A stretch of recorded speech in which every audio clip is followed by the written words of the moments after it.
All right, and welcome back to another edition of our favorite part of the week. That is the NCAA Picks and Chatter podcast for us, the Vegas Squares.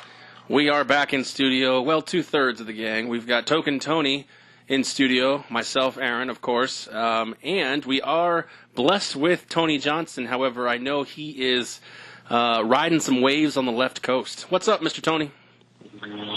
Not too much. Hanging out here, glad to still be a part. And yeah, as always, like I like to lead with, really looking forward to the full slate this upcoming Saturday. And I think, unlike some other ones, we've seen that we've been very heavy with the 9 a.m. games or like the 12:30 games, but it looks like it's really spread out very well between the early games all the way up until full night prime time. We got great games kind of everywhere this week. Yeah, I would absolutely agree with that, Token, because, I mean, you look at it, he's actually not wrong. I mean, you get that clump in the 9s or the clumps in the 1s or the late-night games has 4 or 5, and we've talked about that. It's kind of like, well, crap, I only have one TV. What the hell do I watch?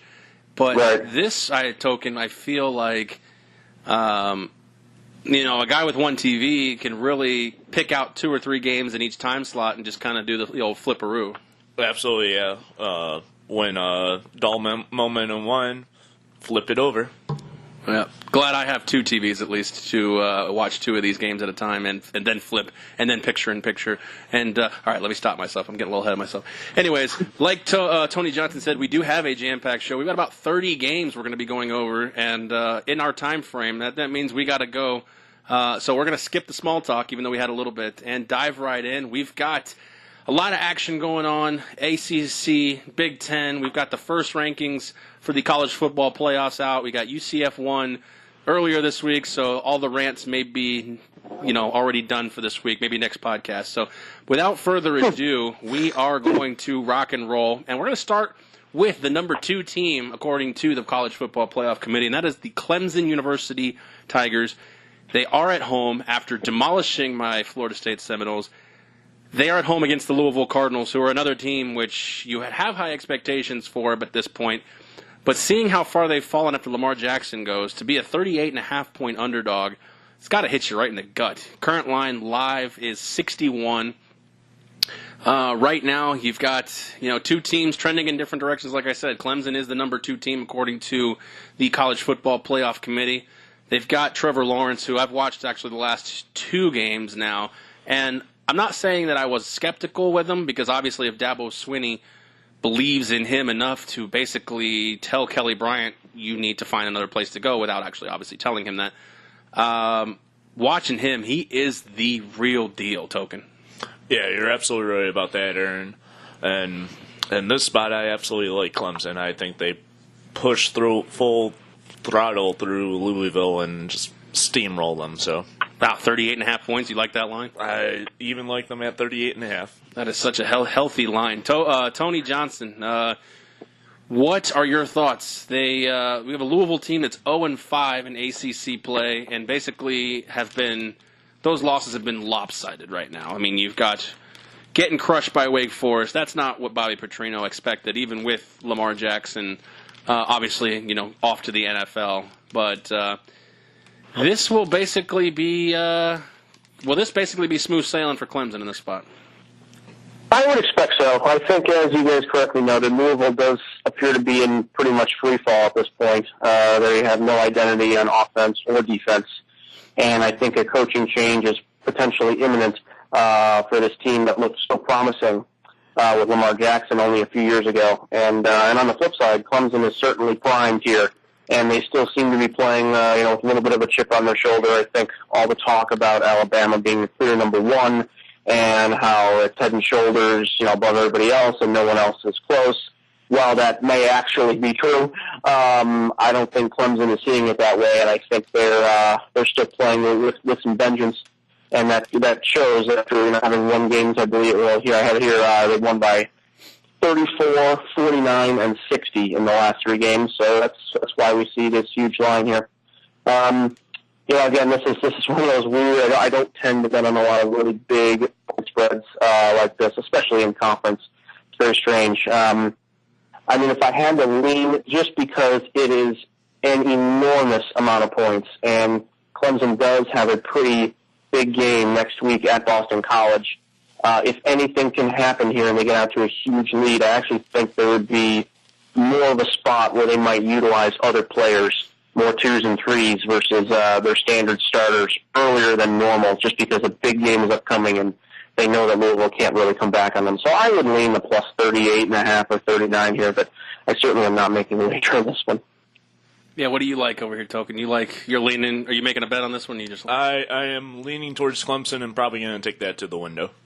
Yeah, that's a big number. Like Tony said. We got Tony and Tony again. Every week I do this. Like Tony says, that's a big number in conference, but Louisville is just so bad. And I look at the game last year in Louisville with Lamar Jackson. Clemson won by 26 points. This Clemson team is better than last Clemson's team. I would probably, I would say this team is better than last year's Clemson team, just solely because it's virtually the same team, and I believe Trevor Lawrence is a better all-around quarterback than Kelly Bryant, even as a true freshman right now. And maybe I'm, like I said, overreacting. I've watched 2 games, but people much smarter than me have watched his body of work the whole season. And Dabo Swinney's coach has pushed out a senior or a junior quarterback or whatever Kelly Bryant was. But Clemson destroyed Louisville last year with Lamar Jackson in Louisville, and now we have Clemson at home. I'm going to bet it. I'm going to bet the 38.5. I was leaning up until about 3 seconds ago. You're going to lay the favorite? I'm going to lay the favorite. Convince yourself. Yeah. I think I just talked myself into it. A 2-6 Louisville team, Jaron Pass, however you say his name, is not. It does not impress me enough to do anything. They have no rushing game. I think this game is probably 55-10, somewhere around those lines. If Louisville can get 10. So that will be a bet I'll be making. So I'm starting out the gate with the fire. I'm taking the strap off, coming out. This is a game when I looked at the schedule. The next one I'm looking at is I looked at both of you guys because one, Tony Johnson, you have the futures wager, and 2, Token Tony, you are a Michigan State fan. So let's talk about it. Michigan State at Maryland. Coming off of everything that Maryland's gone through this week, they are a dog at home. Michigan State currently a 2.5-point favorite. Live line 45 at this point. Both teams are 5-3. Maryland with a good home record, but Michigan State with a pretty decent road record. Their only loss, I believe, is to Arizona State in that spot. 2 teams that are not great against the spread, although Maryland is better against the spread than Michigan State. In this spot, Token, do you believe that all of this circus that has gone on with the DJ Durkin firing, who does that favor? Who does that benefit? And I don't want the low-hanging fruit. I mean, obviously, that distracts Maryland. But does it, though? I mean, this feels like a bond, a unity kind of thing. Yeah, in a way, I believe that is a fair assessment on that point. I think it kind of distracts them, but also unifies them stronger. So, I think time will tell with that factor, and it could affect them on the field, but I don't think it will affect them truly too much. So, what about your boys now? They're getting 70% of the action at this number right now. I'm surprised it's still at 2.5. I'm surprised it hasn't moved to.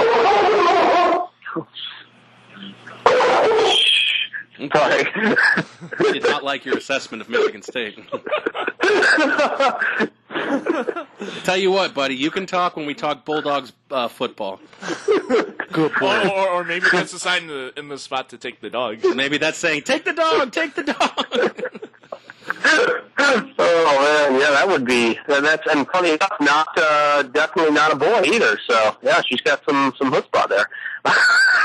Yeah. Considering all that was said and all that was barked about this one, I'm still going to take Michigan State in this spot, minus the 2.5. Right on, right on. All right, Tony, we have basically, like I told him, lost in the Durkin story. We got a team that has been very up and down on offense. Interim coach Matt Canada will remain interim coach, obviously. But basically now we have a team that seems to get some closure on, obviously, the story that is the 2018 Maryland Terrapin football team. I understand it's too late for anything of great merit. They're probably going to go to a bowl game. But, I mean, can we see some sort of eruption given last game and given what we know now this week with the coach? Yeah, it's interesting. I was on the side of that there would be some sort of eruption and there would be maybe some falling apart at the seams, and that really hasn't happened yet. So I think, as you correctly said, credit to Matt Canada and his staff, or the staff that remains, for keeping this story intact and keeping players motivated and staying true, to the game and being solid, just playing solid fundamental football, and how good their defense has been, I think, which is quite remarkable. So I think Matt is certainly playing for a job here, and at this point, being 5-3 and looking pretty strong, I think he's got a great chance at getting this job eventually. So I do think that there is definitely some of the motivational factor there. Players clearly are playing well in that sense. However, all of that said, I'm also in the token camp here that you can have all of this good-natured stuff going on, but you still have to go out and you have to perform well and beat the other team that's also going to be motivated too. And we saw this very similar thing with Iowa a couple weeks back with Maryland, that when they traveled to Iowa and played a similar team that had a very good rush defense, and they couldn't really do a whole lot on offense. In fact, they had less than 150 yards of total offense in that game and made a bunch of mistakes down the stretch. And I think this matchup, unfortunately, is very similar to the Iowa matchup for these guys. They're going to be up against the number one rush defense in yards per game in the country, and they can't really do anything against that because they've had issues, both no matter which quarterback they play, with being able to move the ball down the field. And Michigan State, as we know, is a team that doesn't give up a lot of big plays anyway down the field. So I'm trying to struggle to see how Maryland gets moves in this game and actually puts points on the board. And with that said, having a spread this low, I am all over the Michigan State Spartans here, giving 2.5. I have it at 2.5 here, and that will also be on Finding Edge in the Power 5 on VegasSquares.com. Article up right now, and we're on a pretty good hot streak there with that one. So that will be our Big Ten pick for this week, Michigan State, minus 2.5. Good stuff. Even Tony Johnson on vacation finds a way to make it a business trip. Attaboy. There you go. All right. You guys seem more confident in that.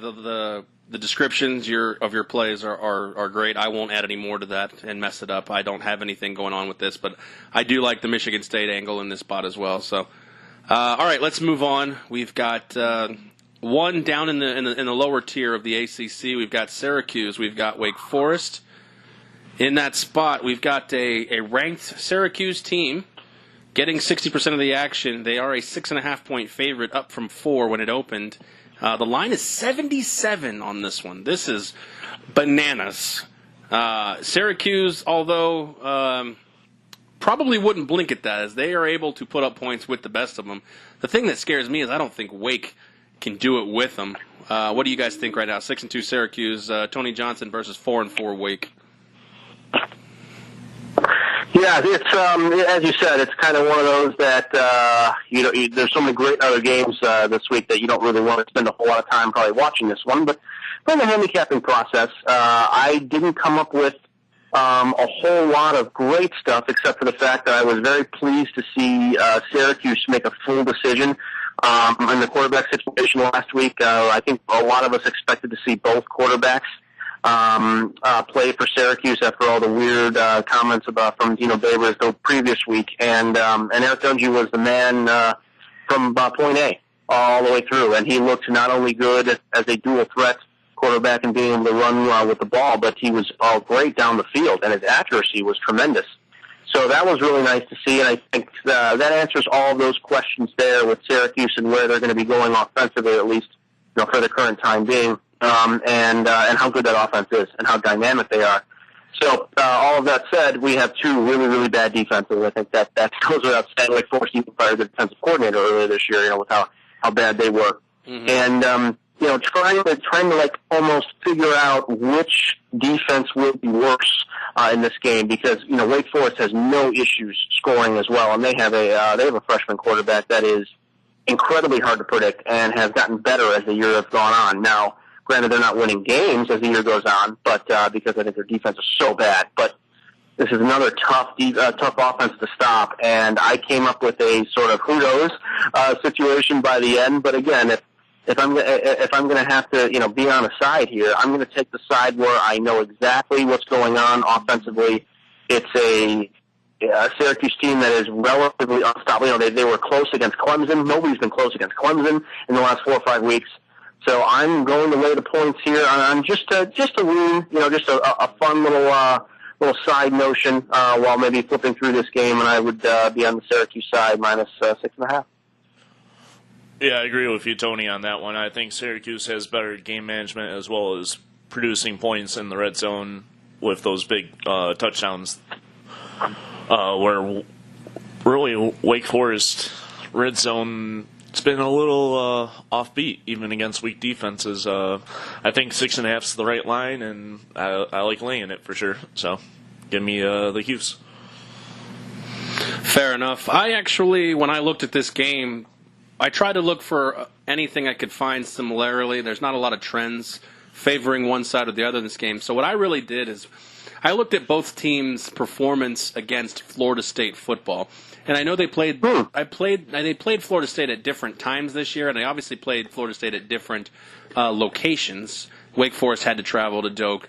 And Syracuse got them in the Carrier Dome. However, I do believe that Florida State's defense has been far ahead of its offense this year in terms of being able to shut down opponents, and they had no answer for Syracuse and Eric Dungy. Whereas I understand that Wake Forest started a freshman quarterback, I believe in his first or second start, and he threw 60-something times in that game.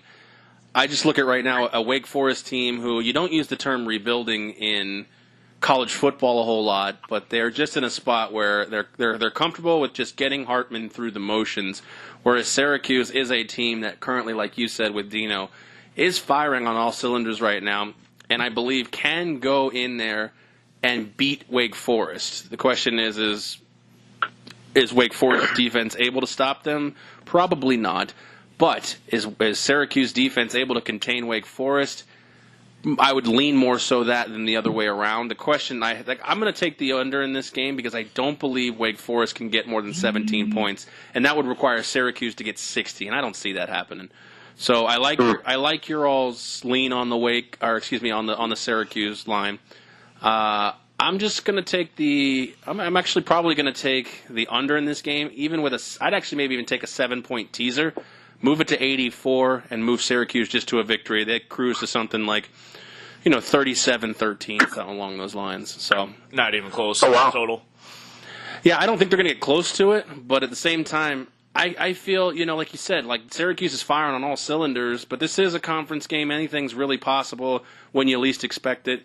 So I don't want to get too crazy. I think a Syracuse win is good in that spot. So a 7-point teaser really makes me feel a little comfortable. I only have to pay a little bit of juice in that spot. So that's kind of where I sit with that. I realistically don't know a lot about the teams, with the exception of what I watched them play against Florida State. So I could be way off base in my analysis, but I believe Florida State's defense this year, from first game to last game, has been the same team. Their offensive unit, not even close. But their defensive unit has been.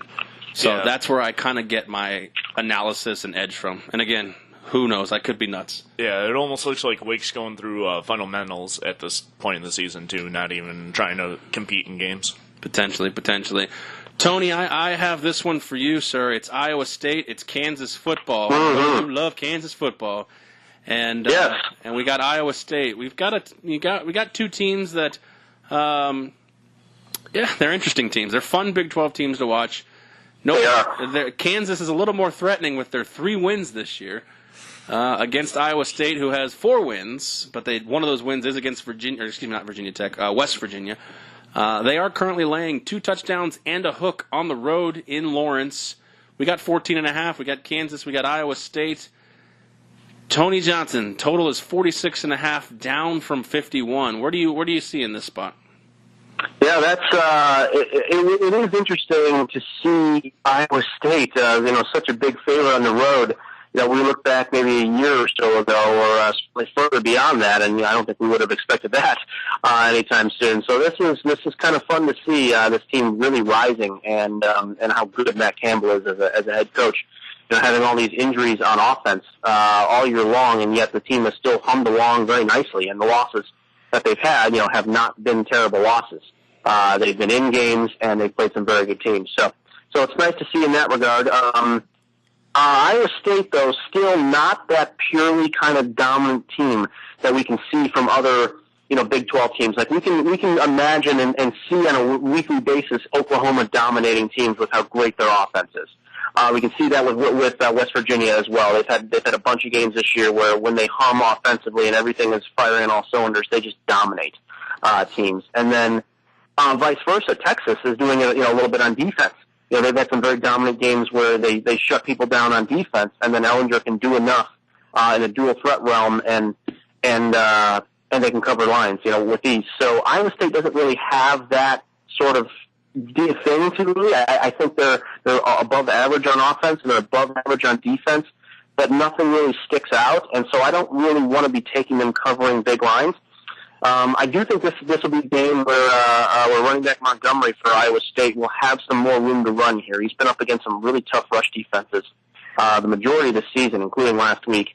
I think this will be a nice kind of breakout game for him. I'm expecting him to have well over 100 yards in this one, and I think they'll go through him more than anything else than Brock Purdy in this game, especially when we go to the fact that KU is led by their two young defensive backs who are very strong. They do play them out on islands very often. They don't play a whole lot of zone because of that, and it can be tough on some of these Big 12 teams that are used to seeing these kind of like base zone defenses, and you're not getting that a lot with KU this year. So I'm a little bit worried about that. Now, again, in order to be on the other side here, that means you got to have enough confidence that KU can score, and I don't really have that either. So unfortunately, can't put the stamp of approval on a play here. If I had to lean, I would lean on KU. Just getting, I think 14.5 is enough. Although I know a lot of really big pundits are on the other side here and are liking Iowa State to keep rolling.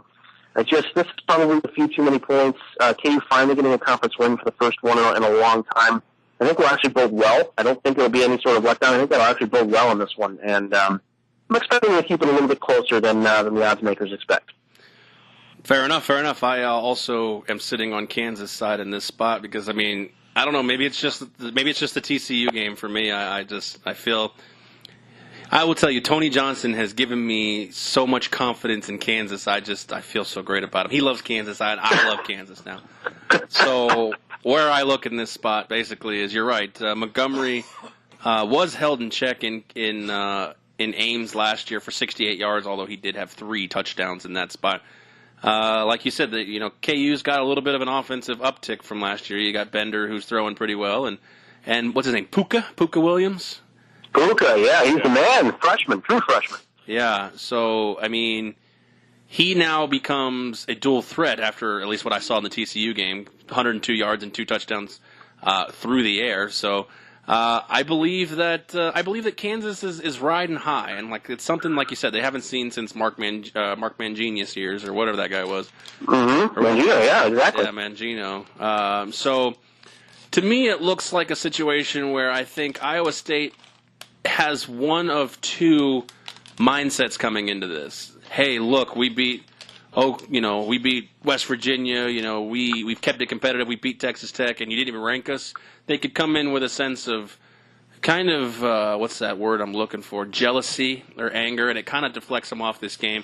Or they could come in with a sense of, hey, we need to do more to get into the rankings. And sometimes when you do that, you saw UCF last night, when the team in the boardroom sometimes becomes more important than the team that's in front of you, you tend to struggle, and then things kind of the yarn starts spinning.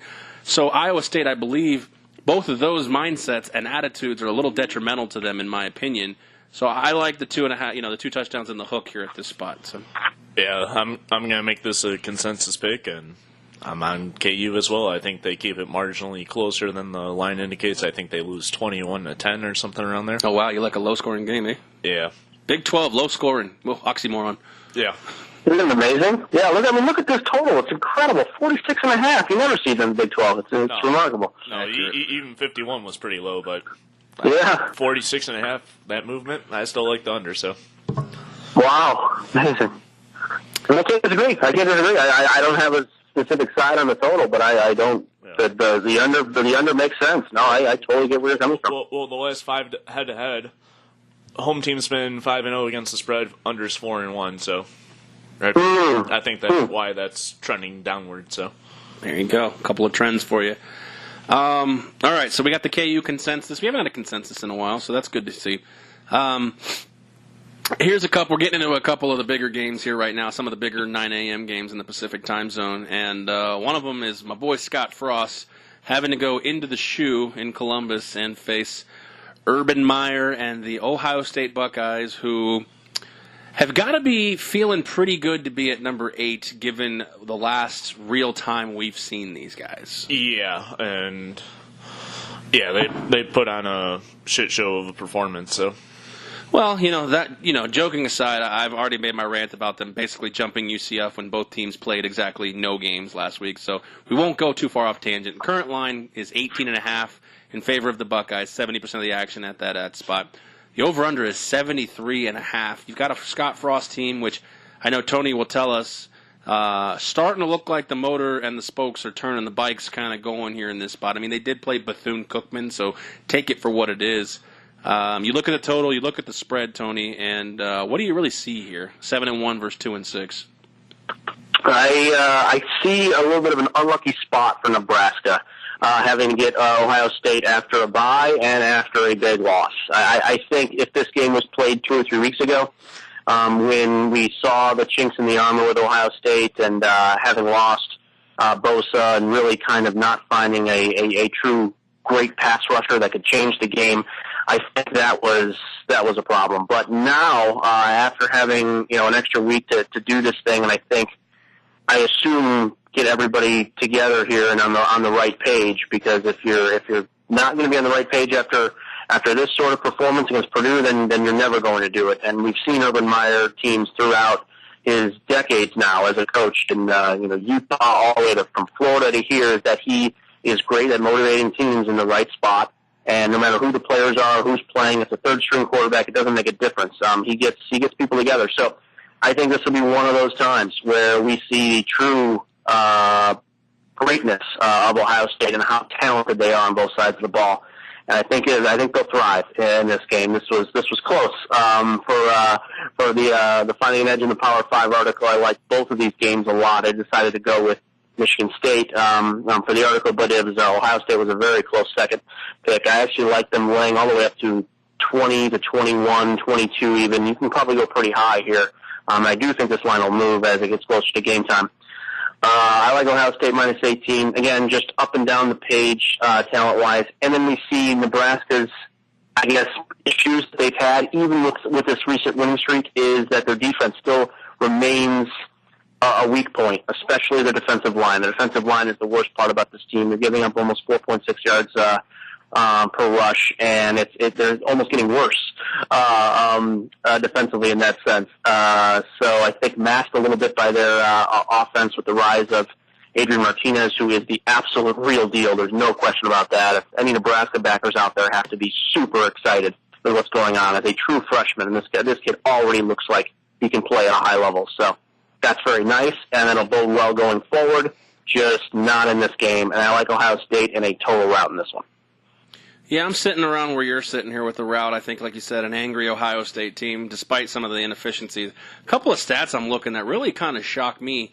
Though the one I'm looking at is K.J. Hill last week was the first Ohio State wide receiver or player with 2 consecutive 100-yard receiving games since Antonio Holmes. I mean, you think about everything that's come through there with like Michael Thomas, Ted Ginn, between Santonio Holmes and K.J. Hill. That's shocking, in my opinion. You got, like you said, you've got Dwayne Haskins, who's just throwing the ball all down the field. A lot of the yards last week came in garbage time, but he has thrown for 400 yards in 3 straight games. That's not something to slouch about. I don't care who you are. He's got 30 touchdown passes on the year. I really believe that J.K. Dobbins has got to be able to pace Dwayne Haskins, even though, like I just told you all of that statistics about Haskins. They become very one-dimensional, and I thought they were exposed in Happy Valley with that when Dobbins was able to be stopped. But without going any too much farther on the game, Ohio State at home giving up 16 points a game when they are in the shoe. I see 55-20, somewhere around those those numbers. Yeah, I mean, an angry Ohio State team. I'm betting. I've already bet. I actually bet it at 21. Kind of sad about that, but I still feel okay with the 3 touchdowns. The question I have, Token, before you make your pick, is if I'm incorrect with my bet here, right here, and it's a 1-score game, does this hurt Ohio State in the playoff committee? They just came off a 29-point loss, and a 2-6 Nebraska team went into their domain, and I mean, let's just say the score is 24-17 or 24-20. Poor performance by Ohio State. Yeah, that's got to hurt. And I understand the P. I don't want to go to the P5. It's going to hurt, but I think they'll sit exactly where they're at 8 because there's going to be some movement in front of them anyhow. So well, yeah, because we talked about some of those opening lines. I mean, Alabama and LSU is playing their Super Bowl. Who else did we talk about? I mean, West Virginia, Kentucky, West Virginia. A lot of these teams, they're virtually out of it. Ohio State's one of the teams that is lucky enough to have such a large game sitting in front of them. Yeah. But I just feel like, maybe not moving up, maybe staying stagnant. A game like this, if you're not ready to play for it, I feel like the committee's got to take that into account. They should. I mean, against a weak Nebraska team for the last few years and this year, I mean, even with Scott Frost in there, I think even if they win by a low 2 score, that does affect them. Oh, yeah, just based on the way Michigan took this team to the woodshed, it was a different team.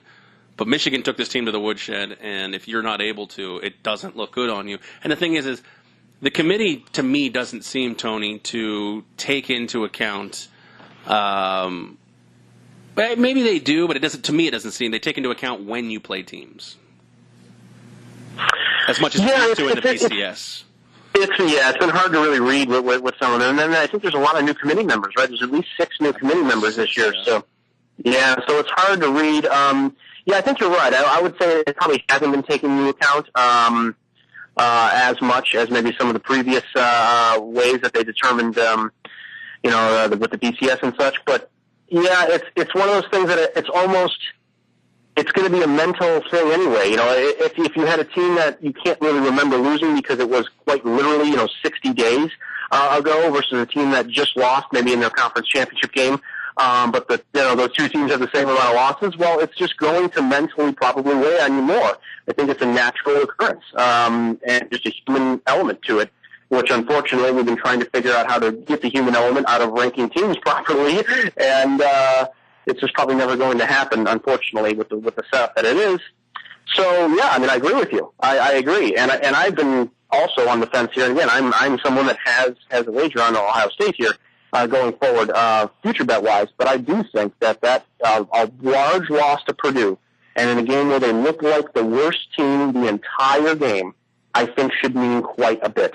I do think it should mean a lot, and if that is the determining factor that leads them off of a competitive playoff race, then I think that's a worthwhile reason. I really believe that. I do. So, I agree. Well, I'll tell you, in the words of the great poet Janet Jackson, what have you done for me lately? That's how I think you see it. So, all right, let's move on. I think I'm on Ohio State. I think we're all kind of sitting in that spot. So Ohio State as well. I think they win 47-20. So the personal fan in me hopes they get throttled, but the better in me believes they're going to come out with a vengeance. So, all right, let's move on to 2 teams. Good Lord. I mean, 2 teams you had a lot of high expectations for, maybe more so one than the other with a new coach. But we have Texas A&M. We have Auburn. Auburn 3.5-point favorites right now. That's been bet down from 6, the opening line. Live total 48.5, moved a couple of points. You got 2 5-2 teams. Auburn seems to just catch all these games on their home turf. It just kind of seems like the story with Auburn. Why take a bus anywhere? But Texas A&M looks good under Jimbo. This is kind of really where in the SEC West, unless Jimbo gets large recruiting classes, like I'm talking gargantuan style recruiting classes, I expect him to really be in these, 6-2. I expect him to really be in 10-2, 8-4, 9-3 every year. Kind of like what Kevin Sumlin did that got him fired, So, nevertheless, we'll not talk about the future. We'll talk about right now. We got Texas A&M. We got Auburn. We got a dog in the background. He's liking the underdog, Texas A&M. What the hell is their mascot? Aggies. That's right. All right, Token Tony, you are up 3.5 points, 48.5. Yeah, Auburn in these situations where they don't really give a fuck, I'm leaning against them every time. I actually took this through the window. I got it at 4.5. I liked it at 4.5. I still like it at 3.5. Give me the Aggies. Tony. Yep. It's interesting you bring up the recruiting deal because A&M is right now, I think, second or third in current recruiting spot for next year. He's having an excellent start to his first full year of recruiting at A&M. So we'll see how that goes, how that ends up being. But as you said, this is certainly the only game that counts in front of us. And I didn't spend a whole lot of time with this one, unfortunately. I know it's not what everybody wants to hear, but it was one of those tough spots where both of these teams play super close games on a regular basis. Auburn has been nearly impossible to predict for the most part. Let's be honest about that. They're up and down, and it looks like a 7-year now tenured extended coach is on the hot seat, and then he isn't, and then they just who knows what's going on really. So I didn't really spend a whole lot here. This is one of those that if I have to be on a spot here and take a side, I will definitely be on getting the points, which is how I sort of live. And so I would, yep, I'm on the side of the dog, getting the 3.5 or 4, whether we stand with that one currently, and that's where I'd be. But again, this one I think is very, very hard to handicap, and I didn't put a whole lot of time into it because I didn't think I could come up with a good answer. Well, after all the shit talking I've given Auburn in my spiel before I let you guys talk, as it's come down, maybe at 6 I wouldn't have felt comfortable. At 3.5, being at home, I believe this game will be close. I'm hoping to not get fucked by the hook. Maybe I'll wait until it comes down. Maybe I'll wait until it comes down to 3. Basically, by this point, if you're listening to this on 12-ounce sports radio, the game starts here in just a couple of minutes. Hopefully, at that point, it will be down to 3 points. I believe a 27-20 game is really in order. Something close to the total, something close to the line. I think that opening line's a little bit more of an indicator to me of what the actual result of the game will be. Auburn's defense will make you one-dimensional. They do not give up a lot on the ground, and not to say that Kellen Mond can't do things, but he's only one dimension of the offense, and if you take away one dimension, sometimes it makes it harder for the other dimension. So I don't really feel strongly about it. I'm not going to bet it, but I'm leaning Auburn minus the 3.5, hopefully 3 at that spot if you can get it Saturday. So that's where I stand. All right, let's a couple more games to round out the 9 a.m.s as they will be starting here. Basically, if you're listening again on 12 on Sports Radio, they'll be starting here in about 20 minutes or so. We do have Oklahoma State at Baylor, a good game kind of under the radar. Another Big 12 matchup against teams. Oklahoma State's coming off beating Texas, kind of beating their chest a little bit, probably riding a little high into a Baylor team that still plays hard, 4-4, pretty good at home. And the line currently is 7.5 points in favor of Oklahoma State. The favorite line, total line is 68 right now. That is what it opened at. Action pretty much 2/3 really with the Cowboys. You got Baylor, you got Oklahoma State, you got Token Tony. He's going to tell you what's going on. Which game are we on now? Oklahoma State at Baylor. I apologize. Tony Johnson's going to tell you what's going on. Sure, I'll just jump in quickly, give Token a few minutes to breathe here. So this is a pure and utter sandwich game for Oklahoma State. We've kind of been waiting for this part of the season to come around where we have full conference play and we might be able to pluck a team here where they're kind of in a tough spot just based on the game-wise. And so Oklahoma State just beating Texas, big one for them, and kind of a game they really must needed to win after a really poor showing against K-State the week before that, and they played well, and they were able to get a win last week. And then next week we have the Bedlam game against Oklahoma. So, yeah, it's just, this is the game they get up for the most through the season. So we have the most important regular season game for them at that point last week, and then Bedlam the week after. So this is the one traveling to Baylor against a weak Baylor team that just got blown out the week before at West Virginia. And, I don't know what the motivation factor is, but we know it can't be extremely high. You just can't. It's not possible. You can't get up for every single game, and this one they will not be up for. And on the other side, Baylor, while we don't always get a good reaction from a team that just gets blown out, on the road. I do think that Matt Rule is a perfect type of guy and a great coach for being able to do that. He's been able to rally the players at Baylor very well this year. They've actually played a lot of very good games. This is one of the few games, I think, where they were really outmatched and really blown out, badly, against West Virginia. They played great against Texas. They played well against other teams that were good. They even played well against Duke. I know they lost that game against Duke earlier this season, but they actually looked good in that game, and Duke played their best game of the year still. I like Baylor here a lot, actually. I got them an 8, but 7.5. Totally fine with that one.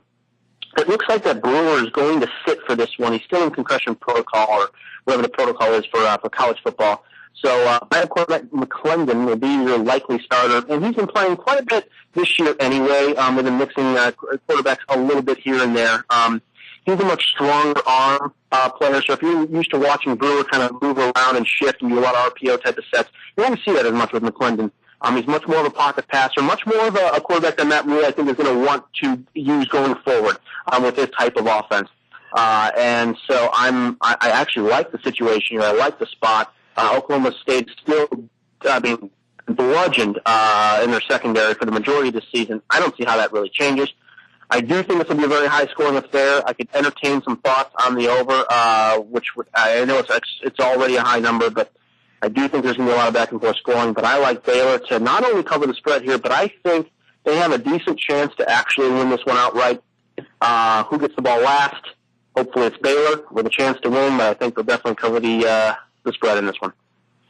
Right on. All right, are you ready there, sir? Yeah, I'm ready now. This one I actually like Oklahoma State to win outright. I think they will cover as well. I think they'll win by about 10. I think it comes pretty close to the total. They win like 38-28.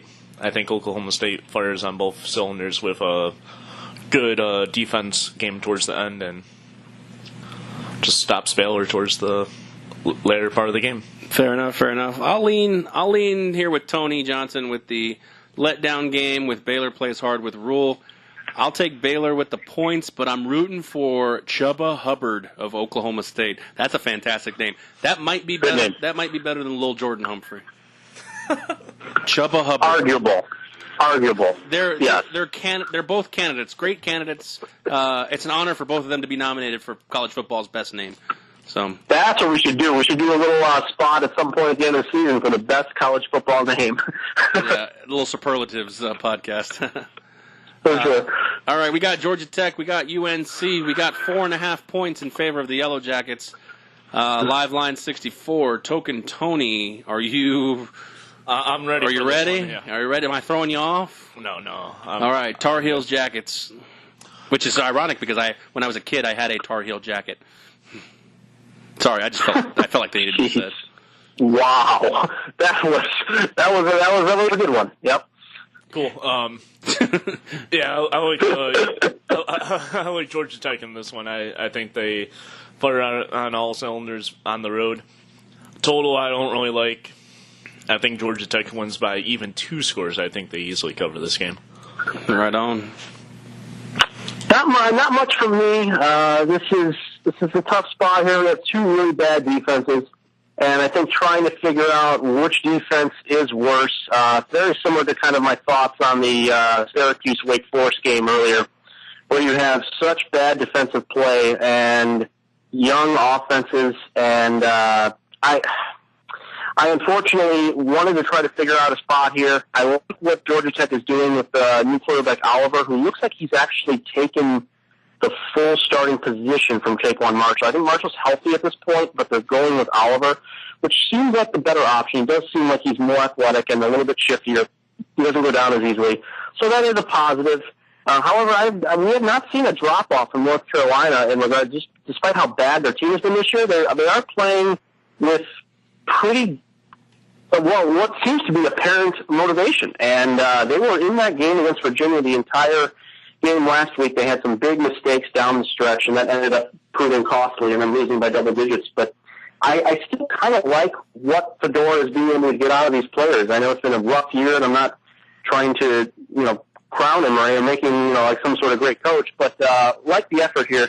just don't really know where it's going to go. I would lean along with Token here. I do think probably just to go with the better team and the tough team to prepare for being the triple option. So I would lean on Georgia Tech as well.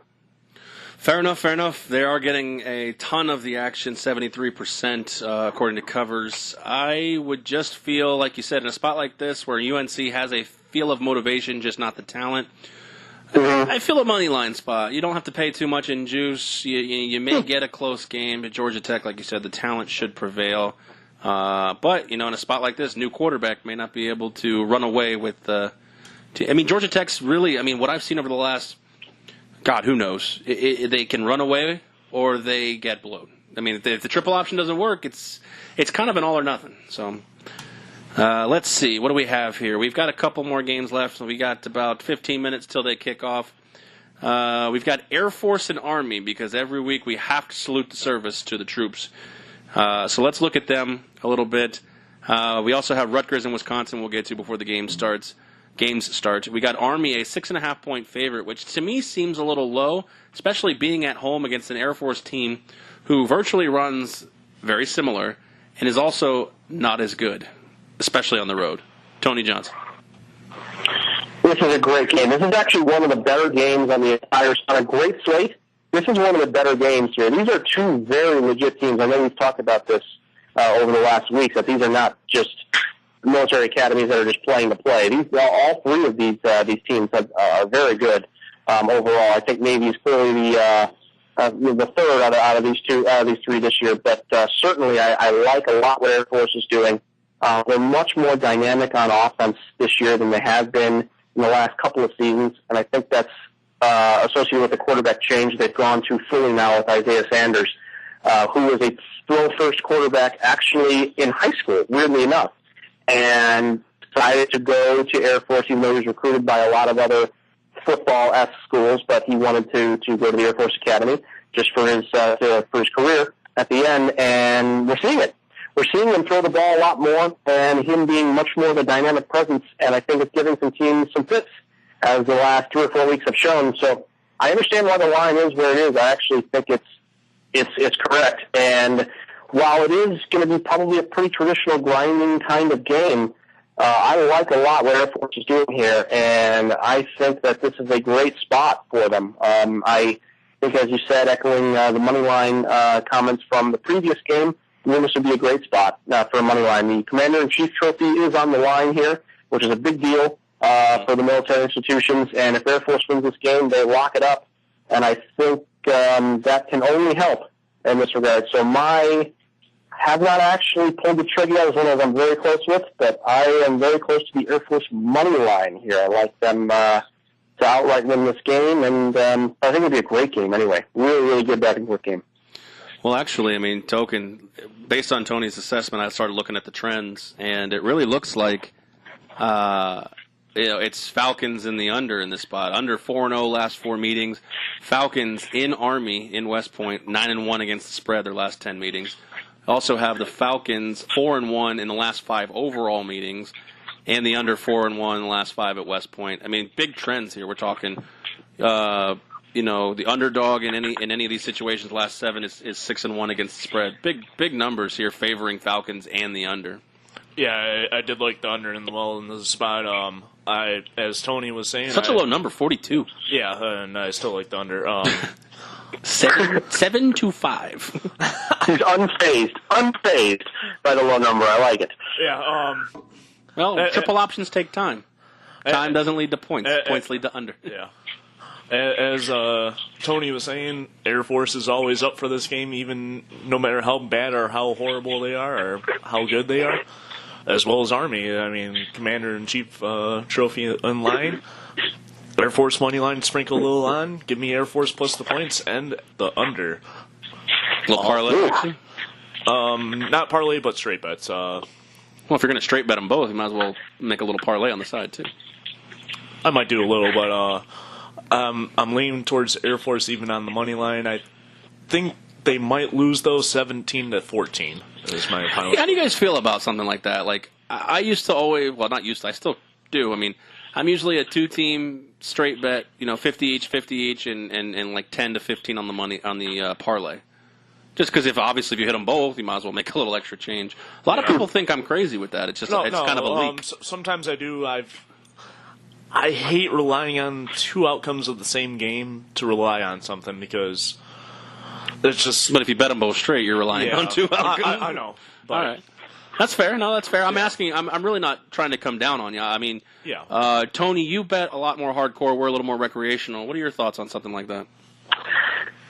My thought is pretty much your tolerance of variance more than anything else. There is no right or wrong answer to figure out what type of wager you want and how much you put on each. It really becomes down to the variance game. Do you want to have a lot more highs and lows, big weeks versus small weeks type of thing, or are you more of a kind of a consistent basis? You want to kind of float right along the equator more so. So it kind of depends on where you're at and what your excitement level is or what you enjoy.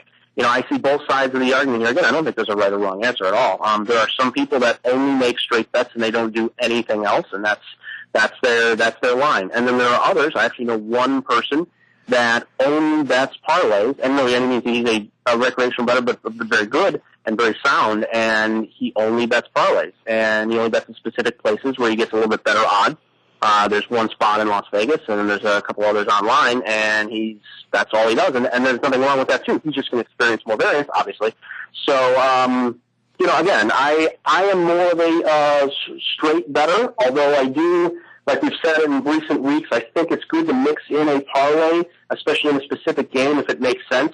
If their only chance, to win, or if that's really where you think the game is going to go, and for that to happen, they're going to play great defense, or they have to, and you think the game will be much lower, then there you go. Then that would be a good spot, I think, for a parlay in that game. And then there's others where I think, especially with lower total type games, where you can maybe utilize a teaser, actually, where it can make a lot of sense, where you're pretty confident a team that's a 7, 8, 9 point favorite is going to win the game, and yet you have a total in the 40s, maybe with some bad weather sprinkled in, and you can actually make a good sound decision on taking the favorite and an under, but getting some extra points for an under where you really know the score can't be blown off the socket, if you will, just because the weather might be bad or what have you. So I think it's good to utilize everything that you can. So that's my take on it. I know that's not a strong take per se. No, but I think that's an excellent, pretty much on the fly, spot on the spot take of,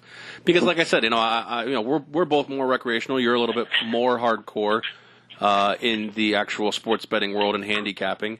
And like you said, I've met people who say I will never parlay. I'm actually one of those people who believe parlays are so far negative in the EV, but I'm also. That's usually a 4+ team parlay. A 2 or 3 team parlay, I feel in the right spot, can add your value. And if you're going to bet 3 straight games, why not sprinkle? And if I'm betting 3 straight games for $20 each, why not sprinkle $5? Yeah, I could see that. Yeah. Especially in a recreational spot. I mean, if I hit them all, that's just taking my lady out for steak money.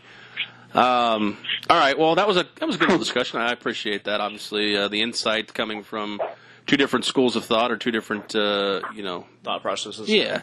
So the last game I want to talk about in the realm of the 9 a.m. games is not one I put on the slate here, but it kind of just really hit me when I saw the spread, and that's Rutgers at Wisconsin. I understand what Rutgers is and who they are. I mean, and let's not get the wrong. Here's the stats for them on the road. They're 0-3 against the spread, 8 points a game against 47 points given up a game. Now I understand all those totals. But for me, I cannot feel comfortable laying 30 points against anybody with this Wisconsin Badgers team.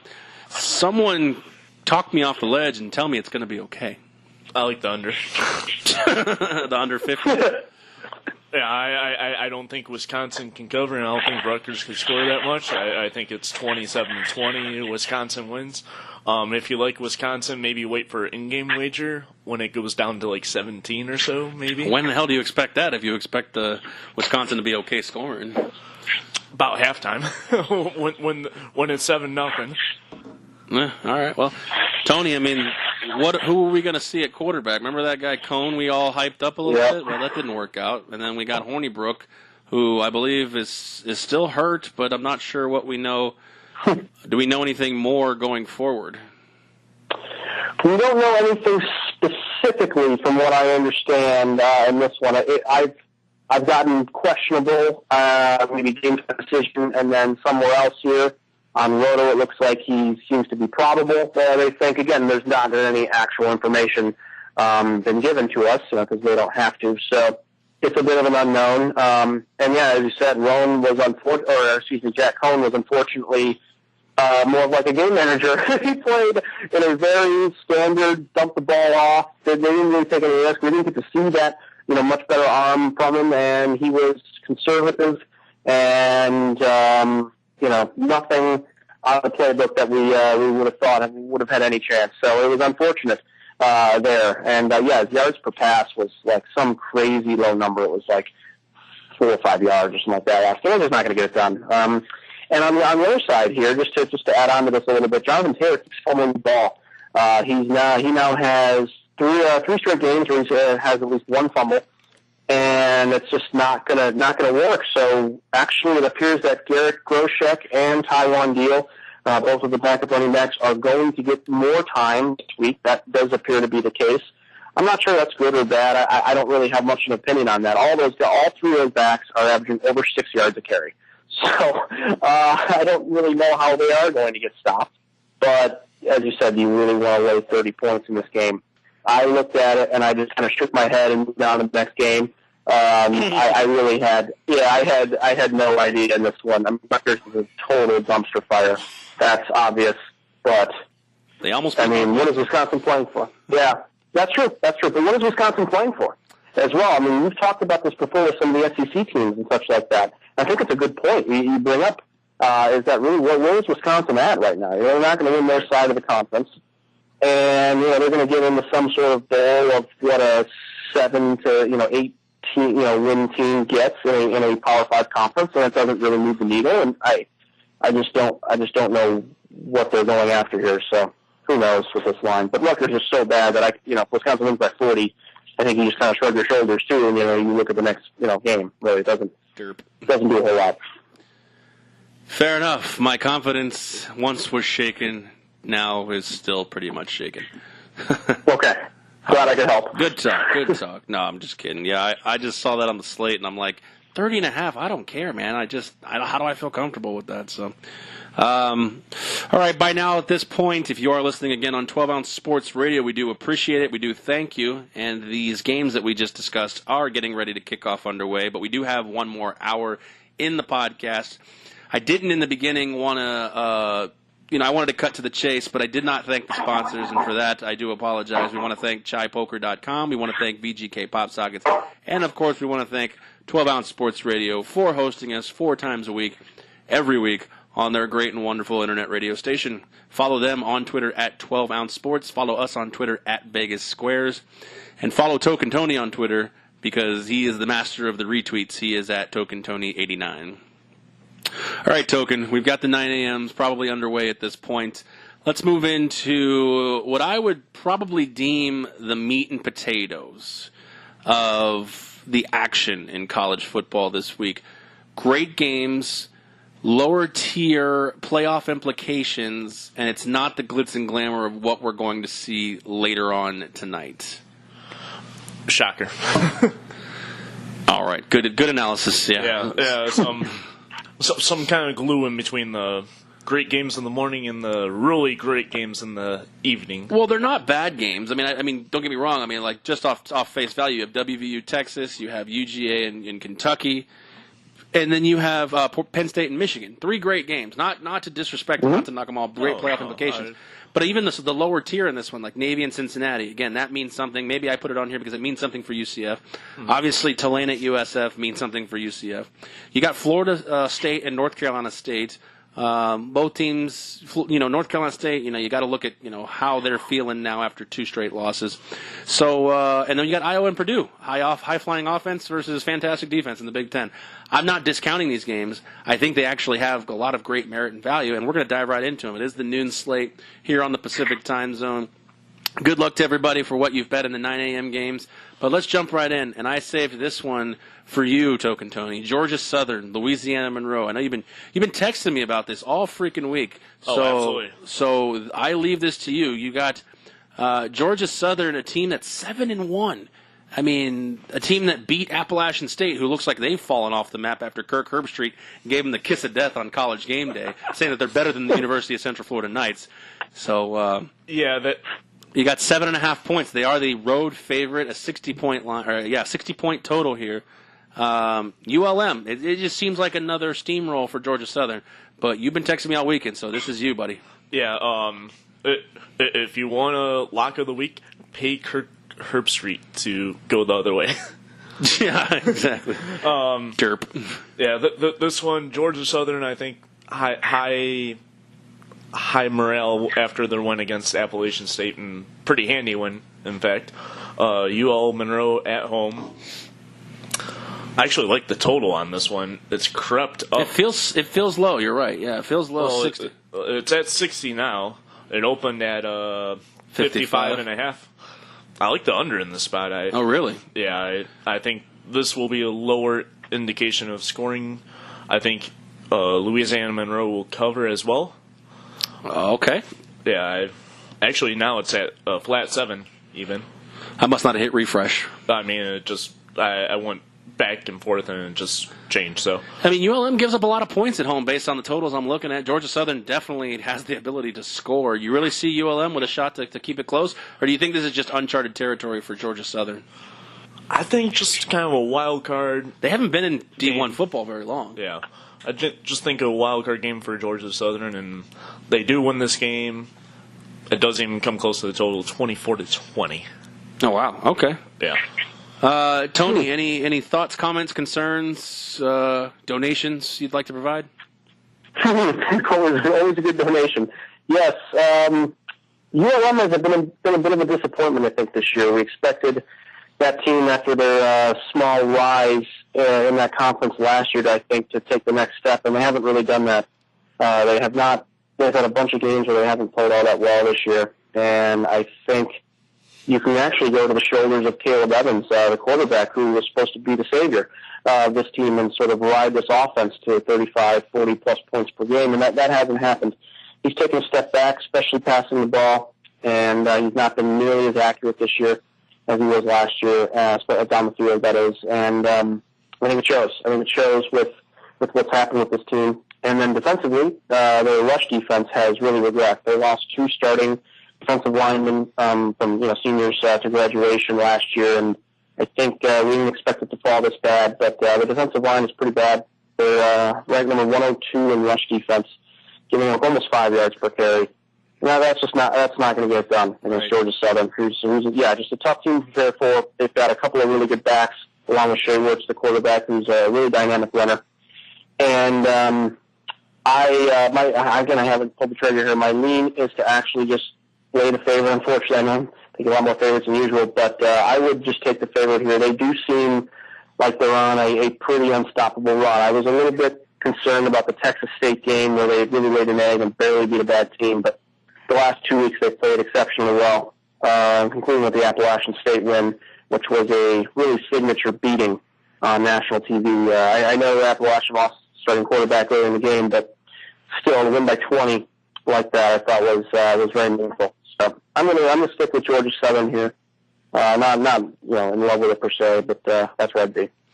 Right on. I'm gonna sit here and say that it feels like a square play, but the total's going up and up, and I feel a situation where we see 30. I think 35, 28, somewhere along those lines. So somewhere touches the total, but. As they're called in their short-term nickname, Gasso, I think Georgia Southern probably will come out with a win in this spot. And a season of heartbreak for my boys here, the Florida State Seminoles. They do travel to, where is North Carolina State? Is that Raleigh? I believe it's Raleigh, yeah. Yep.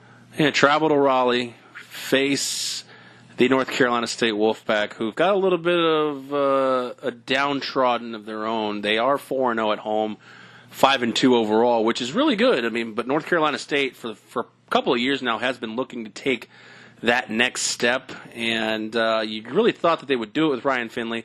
Not to discount what they have done this year, but it's got to really be a kick in the nuts to go lose to Clemson in the big game and then lose to Syracuse. They are getting bet up, which seems to me they opened up at 6.5. They are now to 9, which seems to me as the betting public really believes that they're still motivated, still fighting, because I believe that for as hapless I believe that the Wolfpack may be, Florida State is that much more hapless in their spot. And I feel like we're 8 games in, and I'm not quite sure Willie Taggart is grasping college football, and that includes the 8 games now and the previous stops he has made. When I say college football, I mean big-time college football. And this isn't even these games that he's playing aren't even big-time games. He was thoroughly manhandled. I understand talent versus each other will obviously prevail.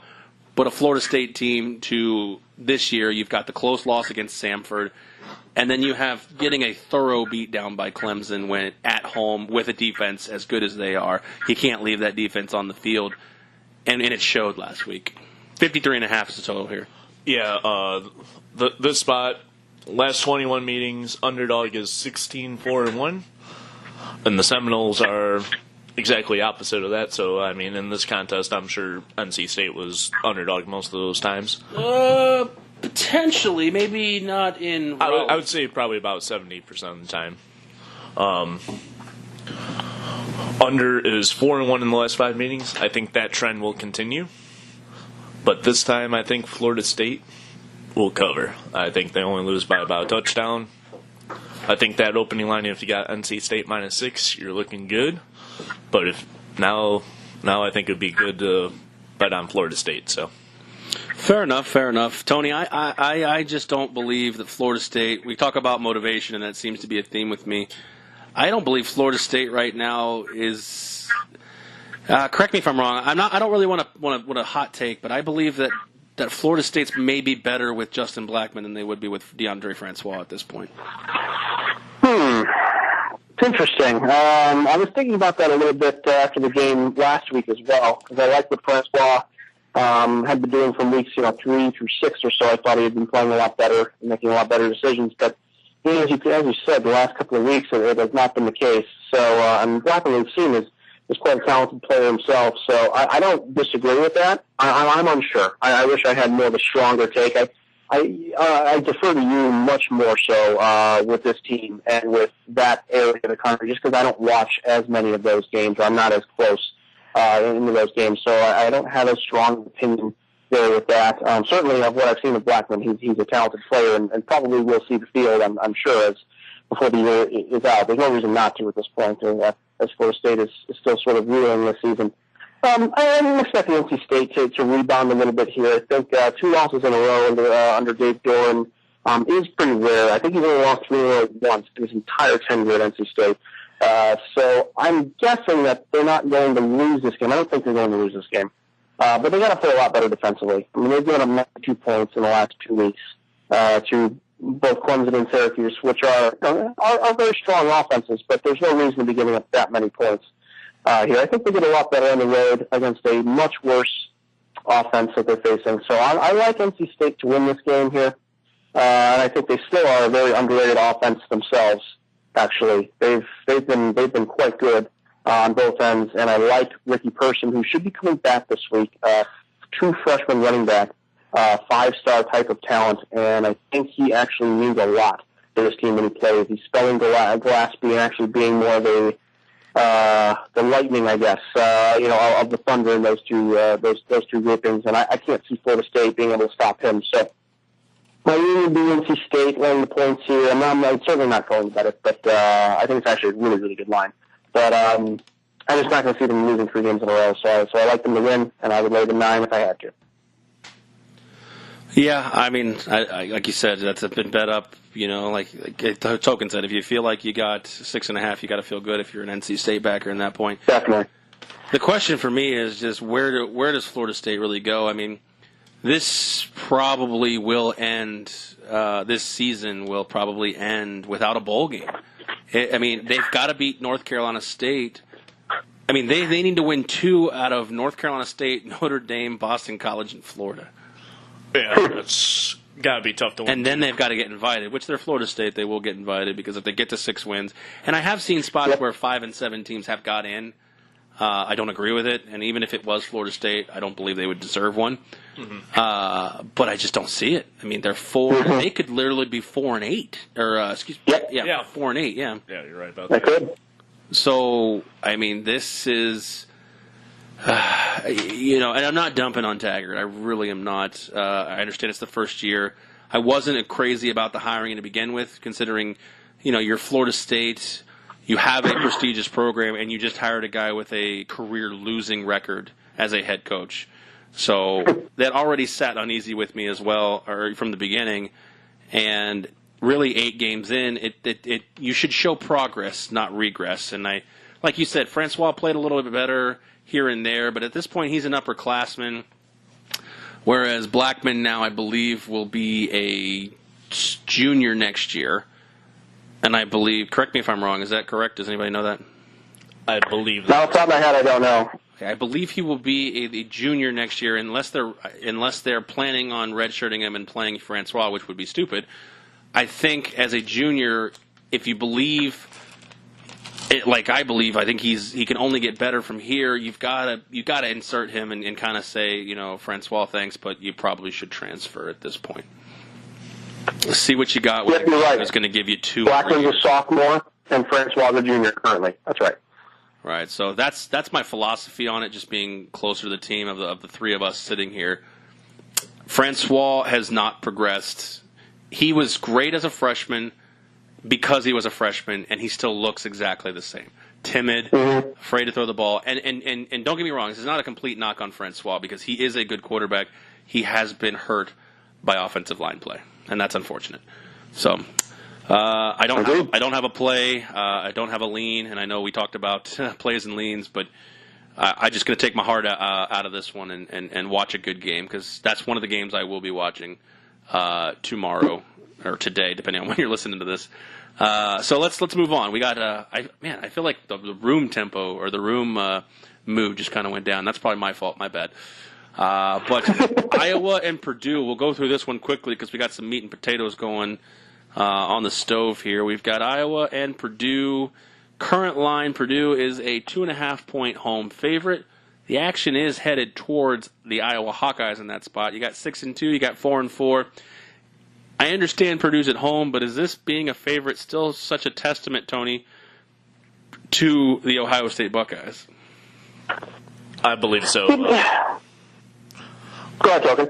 Oh, yeah. You're Token, he's Tony, but that's okay. Go ahead. Yeah, I believe it's that, and if you like Iowa, hit them right now because that line's going to move probably closer to pick them in my mind. I actually like Iowa money line in this spot. Nice. So I believe right now it's currently plus 115, 120, something around that marker.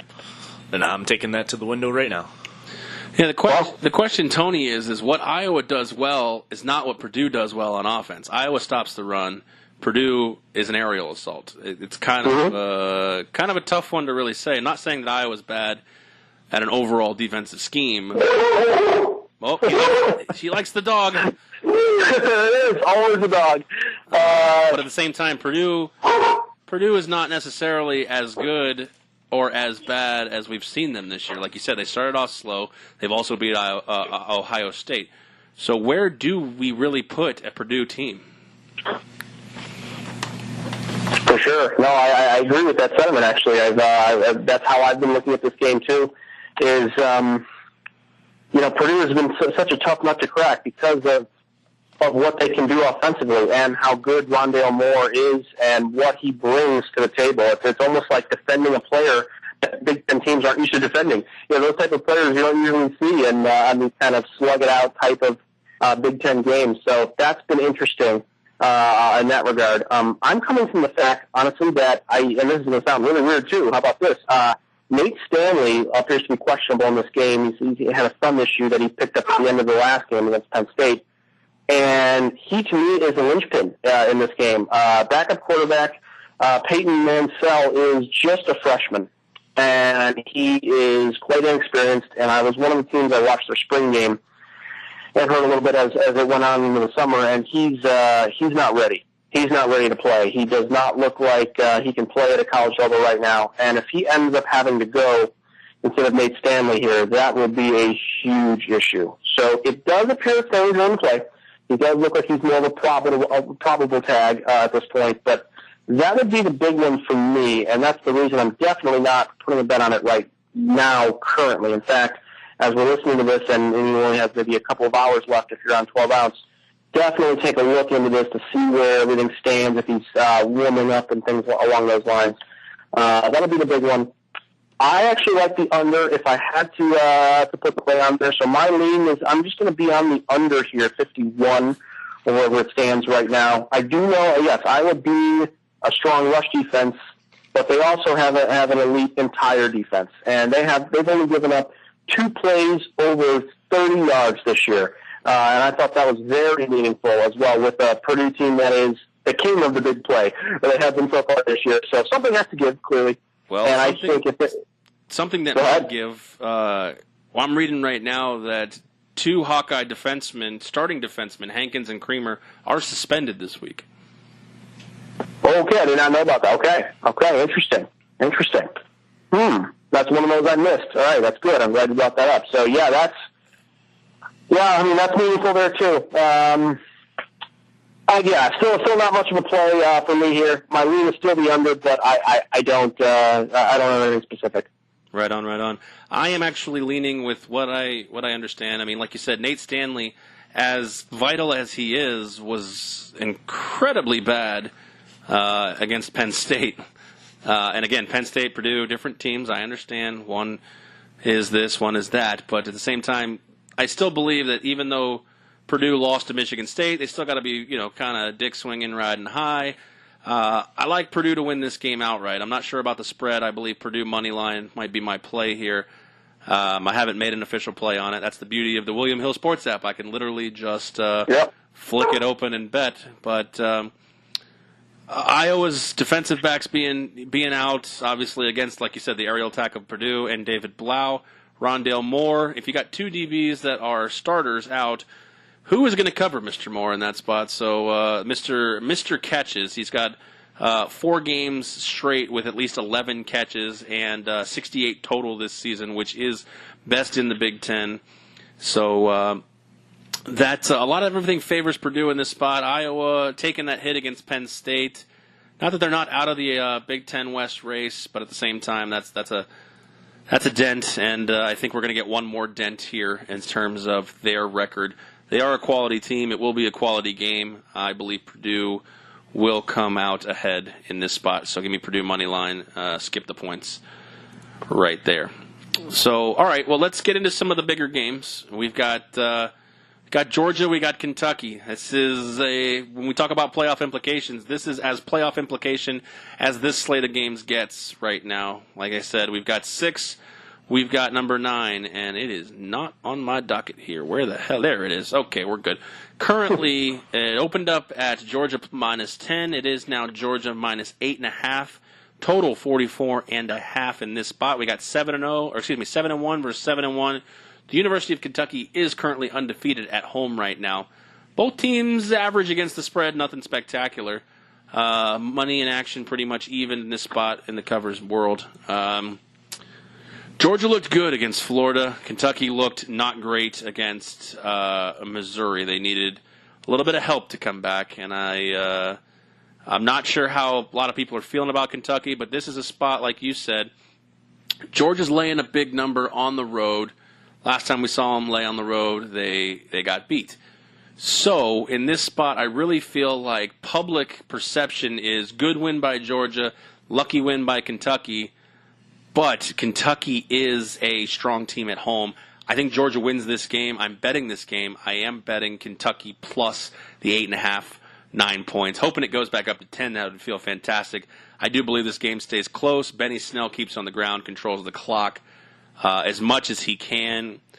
I think we may see some Justin Fields in this spot for Georgia, which, again, I believe, like I said last week, is not the correct move. I believe Jake Fromm should receive the majority, if not all, of the snaps in this point. So I'm wondering if Kirby Smart tries to do a little dancing with Justin Fields, and that ends up costing them the cover in this spot. I do believe they still will win, but token 8.5 points, 44.5 UGA and Kentucky.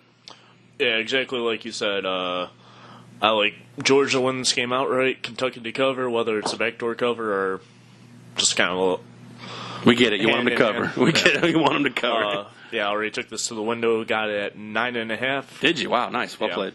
Yeah, Kentucky plus the points in this. I think they lose by about 4 touchdowns, something around there. Now, I know you don't have a play on the total, but this is an interesting total. It feels low, but at the same time, I mean, Kentucky plays some pretty decent defense. UGA's defense not a slouch either. Yeah, I would lean towards the under, I think. Yeah, it's kind of one of those, it feels like a 17-14, but at the same time, we could have a shootout on our hands. Yeah. Yeah, not a play, but lean towards the under, I would say. Mr. Tony Johnson. Yes, sir. I had a distinct notion that you guys would probably be on Kentucky. I think a lot of the good money is on Kentucky here. They just keep getting it done in these close games, and not only covering but winning all of these games. This is, I believe, the toughest test they will have this year. I think it's the toughest spot, the toughest game, and the week that it is. Georgia, as you correctly said, and I'll be the first one to be on the other side here.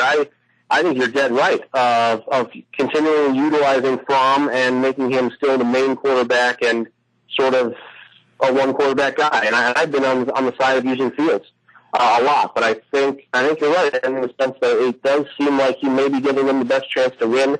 The continuity with the one quarterback is probably vitally important, and I think that's probably where they're going to keep going. I think Kirby's aligned with you there. To me, Georgia is rising right in the right time in the spot that they need to, and as the season becomes the most meaningful. The win against Florida, I was surprised at how dominant they were in that game. While their score was close for the majority of the game, it looked like Georgia was the best team on the field in every regard. And I really think that Florida is on the same level of Kentucky in a lot of aspects here. Okay. Certainly, in regards to running backs, Benny Snell is head and shoulders above anything Florida can put on the field. But to me, Georgia, now they're starting to solve these defensive line issues they've had throughout this year, and it looks like they're getting a lot better against the run. They're not allowing any of these big gash rushes that they allowed, constantly against LSU. Mississippi State, they had a lot of games where they just allowed. Missouri was another one that gashed them running the ball, and I just don't think that's going to happen again. Looks like another tough week for Benny Snell. He had a tough one against Missouri last week as well, and it's just they're not going to get 8 or 9 straight 3-and-outs that they got against Missouri last week on defense. That was an aberration to me, and I think that was the only reason that game was even relatively close. I think Georgia wins this one going away here, probably close for a little while, but the tackle mistakes by Missouri that allowed Kentucky to stay in this game, I don't think they should have even been in that game last week anyway. I'm surprised they won the game. I think this is where the cover comes off a little bit, and it's been a great run for Kentucky. I like what they're doing. I like the team. There's nothing not to like, but this is the better team here is Georgia, and I think they really show it, and the Florida game meant a lot to me. So I'm gonna go with Georgia. I'm gonna lay the points here. I'm gonna get it right now, but not the most confident pick of the week, but I do like Georgia in the spot. Fair enough. Yeah, the Wildcats for a shot got to play defense, and that's kind of what they do. So it'll be interesting. Yeah. If they can't play defense, you're right. They're going to get steamrolled. It is uncharted territory for the Wildcats. I mean, obviously being, what are they, number 9, I think, in the college football program? I mean, how much did we go over the college football? Kentucky's number 9 and Georgia's number 6 in the playoff rankings. Correct, yeah. So exactly. So it's uncharted territory for Kentucky, but not so much for the Georgia Bulldogs. And again, side note, I'm not saying the field should never see the field, but I do believe if you're going to try to implement a 60-40 split, that's way too much. I'm thinking 95-5, and I know that sounds crazy, but that's a split I think that they really need to do right now, implement some consistency. So moving on from that, let's talk West Virginia and Texas. Is this a big game still, do you think? I mean, you have number 10 West Virginia, who has an ugly loss. You have number 15 Texas, who has 2 losses at this point. I can't imagine either of these. I think Big 12 football for the playoff really is Oklahoma and Oklahoma alone. So, I mean, while they're 10 and 15, I don't feel like they're are they not? They're not 10. West Virginia's what, 13? West Virginia's 13, yeah. Excuse me, and Texas is 15? 17 in the playoff, Oh, wow. yeah. Okay, all right. I have. In the AP, it's a little different. Yeah, all right. Well, the playoff committee, even signifies my argument a little more. They feel so far out of this spot. I mean, again, we talk about motivation. It's still a Big 12 game. It's still a chance to play in the Big 12 championship game. How do you guys see this here? Token, I'll start with you. Texas is a 2-point favorite at home. Total 58. Yeah, this one, I like the Mountaineers. I think the play is them on the money line. I think Texas, the only thing they have left to play for is this game to try and get in the championship game, but I don't think they get it done. I think we'll start laying them up chunk by chunk and moving the ball forward down the field. So I like West Virginia outright. So. Yeah, it's an interesting game in that sense. I agree with you that it looks like Texas is kind of taking a step back here, and they're not in an ideal spot. And to be honest with you, they have been very poor as a favorite the last 3 or 4 years, and they've been much better as an underdog. And so they have another game here as a favorite, and they're going to have a lot more of these, I think, as the years go on. For this team has gotten better, and I'm a little bit still worried about that, about how well Texas plays when they're expected to win games versus on the other side. So all that said, I do think it's going to be a very, very close game. Probably a nice back-and-forth battle here. I actually think that Sam Ehlinger will look even better this week. This is one of those injuries that certainly just with time off and heal gets a lot better. So, and he didn't practice that much this week, which I think is a really good decision. So I'm expecting him to look even better. I mean, he looked fine last week, but my guess is they'll go down the field a little bit more. He'll be more dynamic running the ball, and I think this will be close with Texas edging it out in the end. What a good point spread, though. I think they got the right line here. I guess if I had to be if I'm going to lean on the side, because I think Texas will win eventually, I'll lay the points. But I don't love it. And I totally understand people being on the other side of this one, for sure. Yeah, I think the only real factor here for West Virginia is when they win, they score. When they don't, they don't. And I know that's football. That's how that goes. But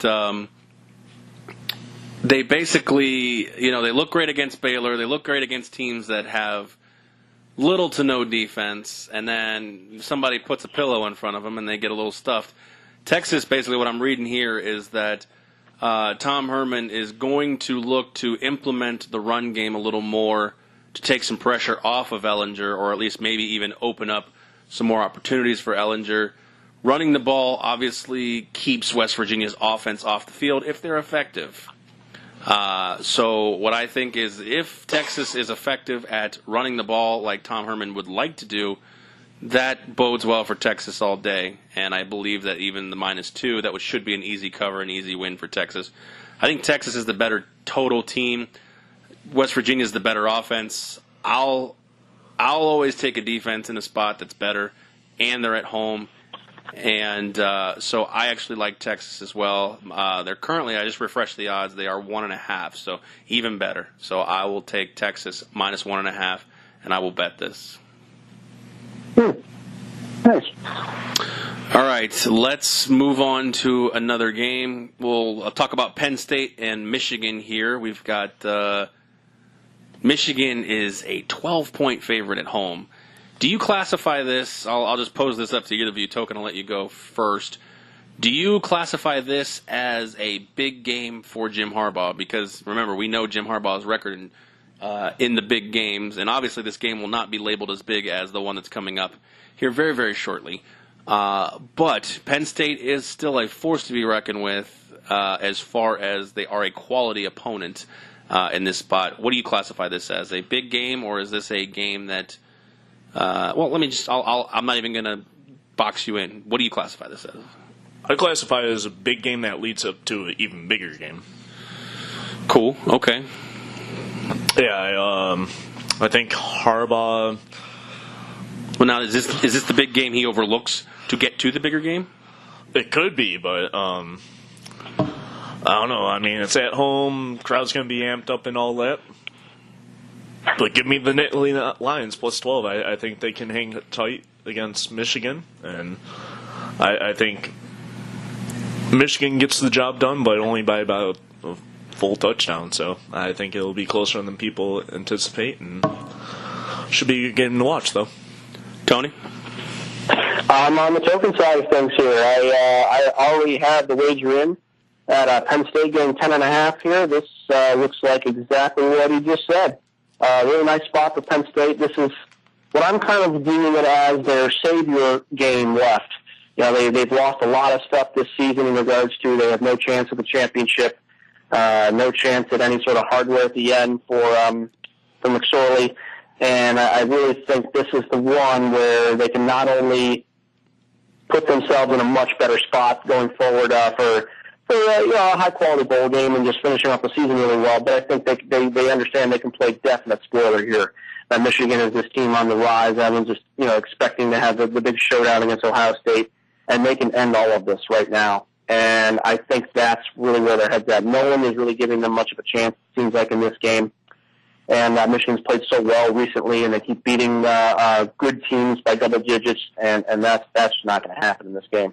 So Michigan has, as we talked about, struggled against athletic quarterbacks for the last many years. One of the reasons why Harbaugh has such a bad record with the good teams in the Big Ten, because dual-threat quarterbacks that are athletic and run the ball really well when they need to, that's what they struggle against. That's what this defense has perennially, they've just not been great at containing. They can't contain very well. And McSorley's going to need everything. Going to need everything in this one, and I think that will show through. I really do. Michigan's still a little bit too one-dimensional on offense. I do think they need to open it up a lot in this game, and we'll hopefully see what Shea Patterson is capable of. It's probably unlikely to happen, but that would be their best chance to win by big double digits here. And I think the talent offsetting on both sides, Michigan is not supremely talented in this game like they have been in some of these other games recently. Penn State has tons of great athletes. I think this is a last possession type of game. Very, very close. Razor thin. I love Penn State with points. Well, I didn't really have a theory on this one because it's tough. When Harbaugh's riding high, you got to reel in the reins in his time at Michigan. So, yeah, everything leans towards Penn State in that spot. But this Michigan team seems to play on a different level. I'll lean with you guys in the Penn State, but I'm not as confident as I feel like you guys are in that spot. So, all right, let's move on. There's a couple 1 p.m. Pacific games. We'll gloss over them a little bit just to give them a chat. Utah at Arizona State. You got a touchdown favorite on the road is the Utah Utes. And just quickly, we'll kind of gloss over these. What do you think in their token? I like Arizona State this matchup. I think them at home gives them the slight edge. I think Utah's the better team. They do win this game, but they don't cover the spread. Close game. Hey, what do you think, Tony?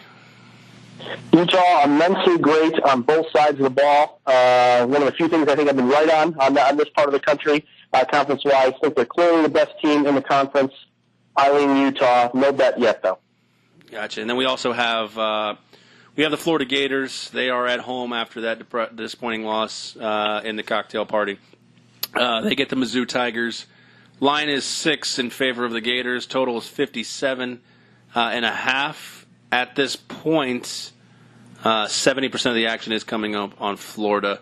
But this feels like it may be a spot where, like we talked about in that college football preview, they're virtually playing for nothing at this point, even with being ranked number 11.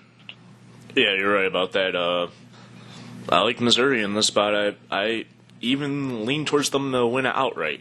Wow. I think they could pull the upset. This is kind of a almost a must-win game for Missouri to try and sneak into a bowl game, and I think that's what they have to play for, and Florida's got nothing to really play for at this time, and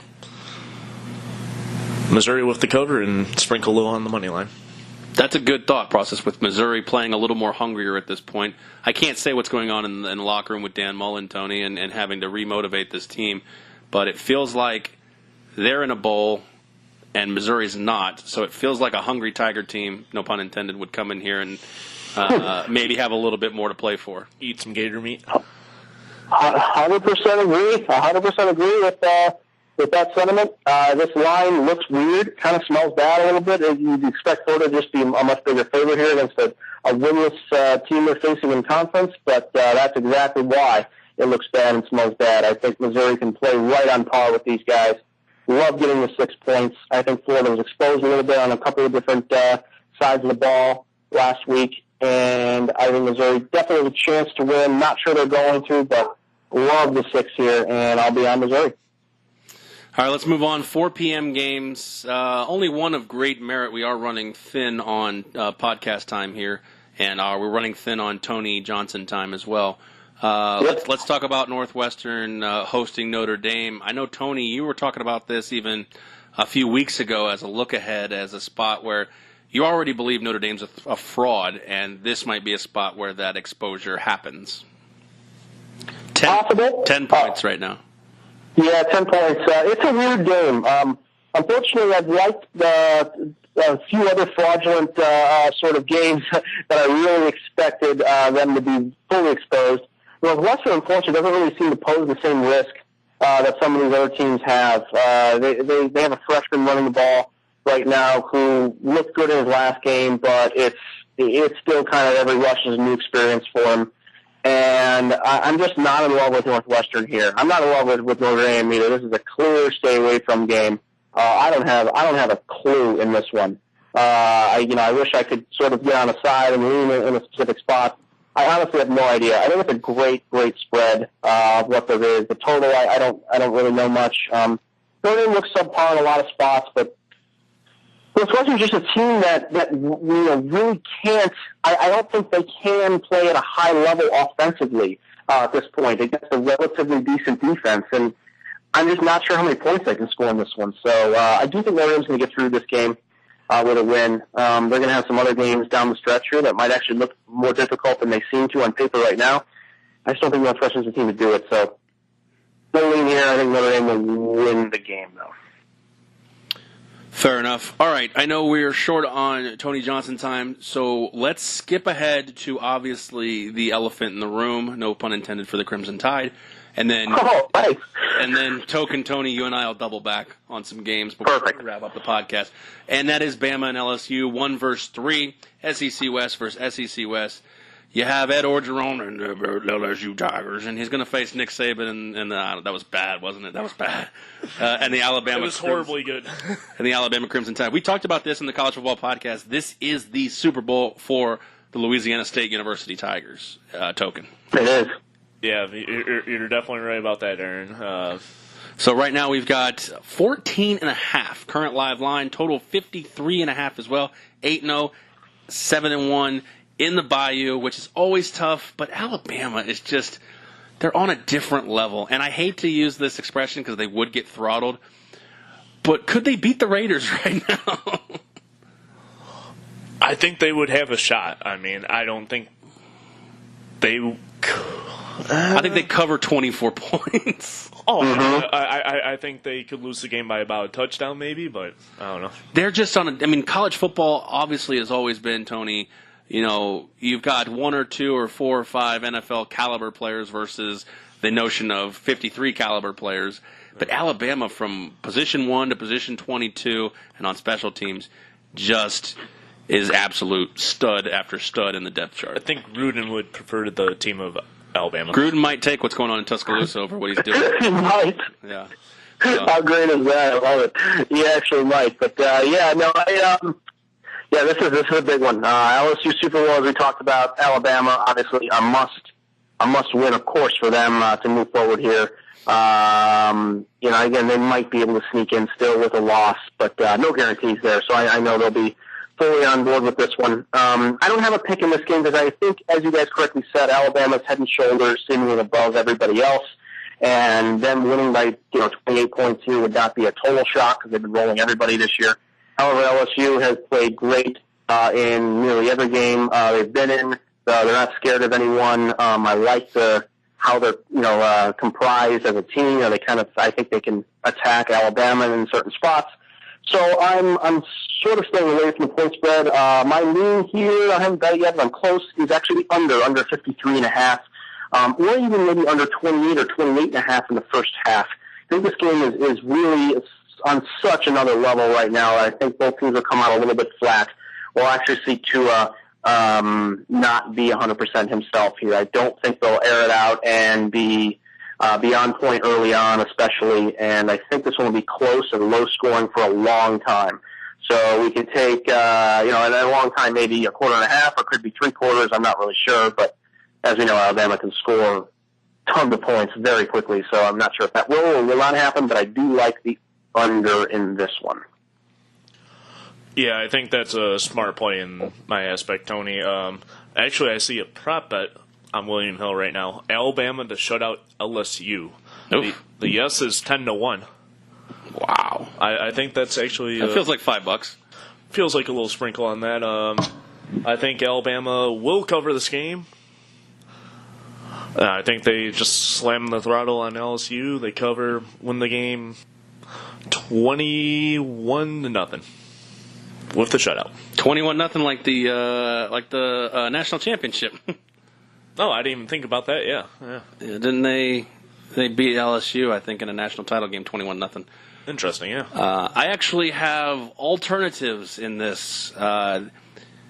Bringing back, it's been a couple of weeks. Bringing back the 14-point teaser. And I'm teasing Alabama all the way down to a win because that's a tough line. LSU's going to play incredibly motivated, and that still may not be enough. But at the same time, I don't know if I'm willing to risk it. You know what I'm saying? Risk it for the biscuit. Yeah, you haven't come out with it. You haven't hashtagged that in a while. But I feel like pulling the 14 with a couple of NFL games and probably Oklahoma. Oklahoma's also a 13-point favorite. As well, and we'll talk about that. I feel like bringing Oklahoma down to a win, bringing Alabama to a win. While I don't love minus 200 odds, I feel confident with those two teams in just outright victories. How do you feel bad with Alabama?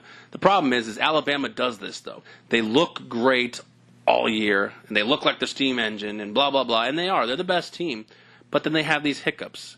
The question is not the question, the past results usually revolved around a mediocre to okay quarterback. Tua is not a mediocre to okay quarterback. No, this is definitely a different Alabama team in this aspect. And with even the great coach of Nick Saban, this is a much powerful Alabama team than in years past. So yeah, and I actually really like the over in this spot. Just feels like really a trap bet because these games usually are such a low scoring, such a very close game. This line at 53 just seems incredibly high to me. I mean, neither offense really against, a defense worth their weight in gold. Neither of these offenses are going to be up and down the field. What you would think, you know what I'm saying? But 53.5 just seems high. That's why I feel like it's a trap that everybody's going to pound the under. Like you said, 21-0. No disrespect to your pick. I know. But I feel like this could be, it could be 21-0. It could be 14-0. Could be 35-14 or but not that wouldn't get there. Yeah, but what I'm saying, 20, it could be something like 28-27. Yeah, that's a spot where I could see. So I am going a couple different ways. I'm going the over, and I'm also using Alabama in a 14-point teaser in this spot to just get an outright victory. So that's where I stand with that. So all right, Tony Johnson is off the line with us. He's going to enjoy his vacation. We obviously appreciate him coming aboard. Excellent handicapper. He really puts thought, emphasis, heart, and weather even in play. And, he's second to none. One of the guys still here in Vegas, grinding out, making a living, betting sports, and that's what you like to see. Not a guy who's like us. We're just recreational guys, but we're degens, and we're just degens with some extra money to light on fire or piss away that we don't spend on our ladies. All right, well, let's go back. We missed a couple of games. I want to talk about a couple of games that really revolve around UCF, and I don't want to dive too far into them, but they do have implications on my boys. And Navy and Cincinnati, really theoretically at this point, I'm only looking for a spot where I would love Cincinnati to obviously win this game. Let me see if I can pull it up here. Where is it? There it is, Navy and Cincinnati. Cincinnati's a big favorite, 14 points. I'm not really worried about that. I'm really just worried about the victory. Navy's not good this year. They're just not. Yeah, they're on a downslide. I mean, is there anything we can see here in a spot where Cincinnati, even though they did lose to Temple, they're not really out of the SEC East in case UCF does slip up, and they do get to go head-to-head with them as well. So if they can finish, 7 or 8, 9-1 in conference, these Bearcats could be the team to represent the East. Yes, you're right about that. I mean, it could have a little input on UCF's playoff bid, but I don't know. We'll see.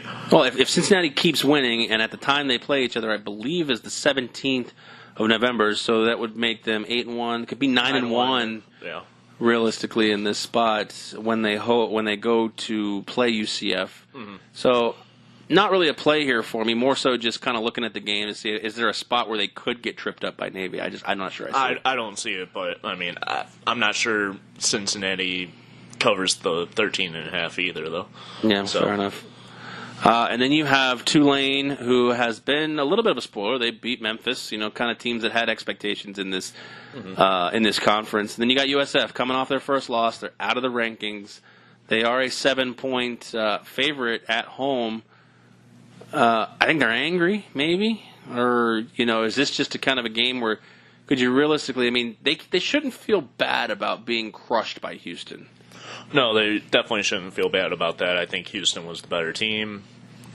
USF played a marginally good game and just ended out with the loss. So yeah, I like USF in this spot minus the 7 because there has been a string of marginally good games. I feel like they just kind of let their frustrations out. They're obviously not out of the East because they get all two. They too also get to play UCF as well. And if they only go into the final game with one conference loss and beat UCF, they can also represent the conference in the AAC championship. Yeah, monkeys off the back for them too, and yeah, the playoff or the contentions of high ranking, that kind of hoopla is gone. They can kind of focus on playing football. They got a good quarterback. Blake Barnett's pretty good. Mm-hmm. So I think USF covers the 7. I think this is a big win for them, somewhere in the 21 to 28 point range. Bold prediction: he goes to Jacksonville in the future. Blake Barnett, yeah, to replace Blake Bortles. Yeah, he could be drafted. He could be a 3rd, 4th, 5th round pick. So I would say he's an Alabama transfer. Talk about Houston. They play SMU. That is one of the 4 p.m. starts here on the West Coast. And let me see if I can pull it up here. It's all over the board. Big number on the total, 71 right now. Houston is a 14-point favorite. They're getting a lot of love. This seems like a spot where SMU, who's 3-5 but 4-4 against the spread, this seems like a spot where SMU can hang close with them, which is not something I want them to do, but that they don't listen to me. Yeah, pretty much whatever expectations that you have for a team, fade them in a way. I mean, or what your hopes are for the UFC. I think Houston, happiness hedge. If they win big, they look good. If they don't win big, I cover and I make a little money. Yeah. I like Houston to win this game. That total seems rather high. I lean towards the under. Not going to take the spread to the book though. I'm just going to sit back and watch and hope how Houston dominates. So, no real play. I will lean towards Houston dominating. So, I'll lean towards Houston covering the 14.5 point spread. Let's talk about Oklahoma and Texas. Is it Texas Tech? Yeah, they're playing Texas Tech. Mm-hmm. Oklahoma versus Texas Tech. Again, I've got them in that 14-point teaser. Tease them back down to a pick 'em. The line is currently 13.5 right now. Another big total, 77.5. I like Oklahoma basically to just they got to roll. They got to roll into opponents. They got to make the Big 12 look good. And what I mean by that is they got to steamroll their opponents in the Big 12 because that makes them look good. Yeah, absolutely. And I lean towards Oklahoma as well. Total, I lean towards the under. Not an official play yet, but might consider it. I feel like the over is a really good bet here. I feel like this game could get like 50-30, but I'm not going to bet it either. Lean with Oklahoma. Probably end up betting Oklahoma on the money line again, putting him in the teaser. You got Stanford and Washington. I mean, does that really? I don't know if that doesn't really have Pac-12 North implications anymore. Not really. I mean, still could be a decent game. Yeah, it'll be a fun one to watch for sure. Stanford's starting to gain some momentum coming forward, and they need a win to get in bowl eligible perspective. And yeah, I think they might keep it close, but I think Washington's definitely the better team. Washington wins by 10, and they lose by the hook against the spread. So, yeah, they're 10.5-point favorites right now. I think Stanford, like you said, wants to get that win to get over the hump to get into the bowl. Washington, this is not where they saw their actually for both teams. This is not where they saw their seasons going this year. Who's hungrier at this point? I think Stanford's losses were a little earlier. They've kind of gotten over them. Washington's losses have been a little bit more recent. I'm with you. I'll take Stanford on the points right there in that spot. So, all right, let's move on to the only other G5 team in the playoff committee's rankings, and I'd be remiss to skip over our hometown boys. This is going to be a good game. I may actually, if they got cheap tickets to this game, it may be interesting. It's a 7:30 start here in Las Vegas. Fresno State at UNLV.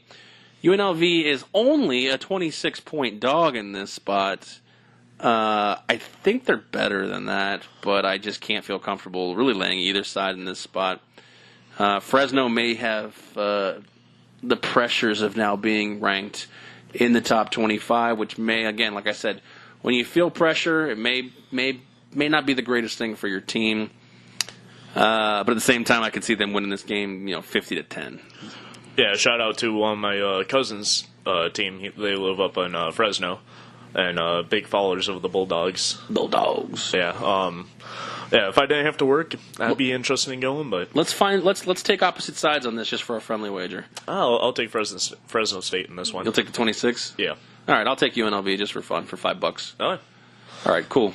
Lock it up. Take it to our window in our sportsbook and let it on fire. Last real game of great merit to the playoff. Number 8, Washington State is facing Cal. Line is 10. They're just good, man. They're really good. Yeah. Cal is not a bad team. 10 points sounds like a lot, and I know the double digits. I think Washington State keeps rolling, but they give up a lot of points in this game, which is cause for concern. Let's say 40-30, 40-29. You think this game goes way over? What is the total? 50. Yeah, I think this game goes over 50. I think Washington State does cover. It gets a little closer to the total, but I do like the over as well. I believe Washington State wins this game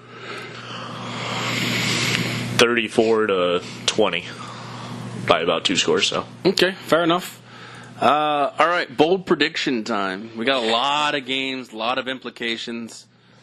You got a lot of implications with these schedule, with these teams, with what's going on.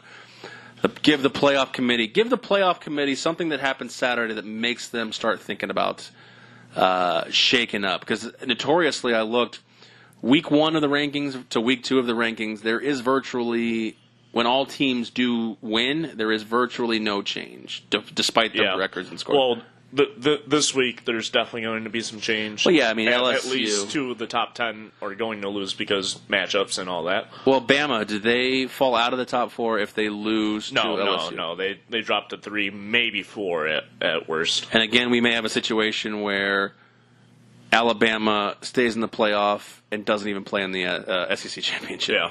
I think if I'm not okay with that. I understand they're head and shoulders. I get it. But I'm not okay with that. I think if Alabama wins, Michigan barely wins, and Georgia dominates, I think Georgia will jump Michigan. Okay. In that aspect. It's a good take. Yeah. Bold prediction: UCF goes up to number 10. Fair enough. Well, yeah, they're gonna get if Florida gets. Florida may get beat. Yeah. You like Mizzou in that game? I do. I think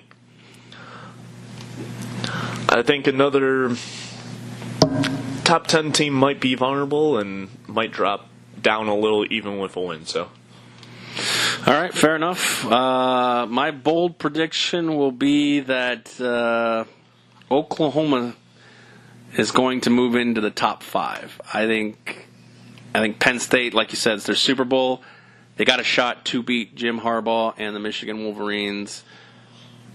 I'm going to say Penn State upsets Michigan. Oklahoma moves into the top 5. Oh, I like that prediction. All right, rock and roll. Hopefully you are getting bets in at this point. If you're listening on 12 Ounce Sports Radio, you've either got bets in, getting bets in, or figuring out your final tallies. It's going to be games are in progress now. We've got a wild weekend in college sports going on. Like I said, you got Clemson in action. You've got all the teams. Ohio State. You've got the Super Bowl between Alabama and LSU. Yeah, I can't wait for that one. I'm definitely willing to watch it. But don't fret. Don't get all antsy waiting for it because there's good games across all of the conferences. Yeah, even if you have the split screen, you even put on Fresno State, UNLV. There you go. Hell, the thing is that's the problem, though. The UNLV game, the tickets are cheap, but I'd be missing... I think that's why they're so cheap right now. I'd be missing Alabama, LSU. Well, they're also cheap because they suck. Well, I think that's part of the reason, but I think they're even more cheap than normal because big game's on. Yeah, fair enough. It's starting to get cold here, too, and... It ain't cold. It's starting to get colder. Yeah. Shut the fuck up. Whatever. Okay. Could be -10, I'd still wear what I wear. Yeah, which is not much. You really need to wear more to the studio. Anyways, we're going streaking. We want to thank our sponsors again, 12 Ounce Sports, for putting us on 4 times a week. Obviously, we are grateful and gracious to be a part of what they've got going on over there. Obviously, continued success for not only the Vegas Squares podcast, but for 12 Ounce Sports Radio and El Jefe. Obviously, I want to thank our sponsors, VGK Pop Sockets and ChaiPoker.com. While we have a couple of minutes left in this episode, I want to just give a shout-out to their charity tournament, ChaiPoker.com. December 1st at the South Point Hotel Casino in Las Vegas here. It is a $120 plus $10 dealer add-on, so for a $130 buy-in. And the charity is the Boys and Girls Clubs of Southern Nevada. So all of the charity proceeds will go towards a scholarship fund for them, the Boys and Girls Club. Pizza by Grimaldi's, you can't beat that. Raffle and door prizes during the first break. What else they got going on? I mean, that's all around good time. Plus, you get to see us. Absolutely. And I get to defend my title. Absolutely. I don't know, a lot of fun, a lot of good poker, a lot of good old friends, as well as some good local players. So plus, Spike will be there. He might be the worst poker player in Las Vegas. Yeah, we should probably put some bounties on our heads or something. Fair enough. If you come, knock us out of the tournament. If you're listening to this, you come to Vegas, or if you're in Vegas, you knock us out of the tournament, and you say Vegas Squares Podcast. Well, we give them $20 gift card. $20 gift card and a pen, yeah. And a pen. There you go. Yeah, we have all these cool pens. We bought like 100 of them, and we're just sitting. I've given out almost all of mine now. I want to give them out, but at the same time, I'm like, damn, they're pretty good. And we paid a little bit of money for them, so yeah. It's worth giving away to the listeners. So all right, rock and roll. We are out of time again. I want to thank the sponsors: 12 Ounce Sports Radio, VGK Pop Sockets, and ChaiPoker.com. I also want to thank Token Tony, as always, for being here. Thank you. You're very welcome, sir. Again, you need to wear more clothes, though. Obviously, I want to thank Tony Johnson for taking time out of his vacation to obviously be a part of a little college sports handicapping show. And again, thanks to Tony Johnson. Be on the lookout for our NFL picks coming very soon, not only to 12 Ounce Sports Radio, but they will be on the Vegas Squares website. That is www.vegassquares.com. You can catch us on Twitter at Vegas Squares. Catch us on Facebook.com/Vegas Squares and Instagram Vegas Squares Podcast. We are out of time. For Token Tony, for Tony Johnson, I am Aaron. We are out. We will catch you on the next one.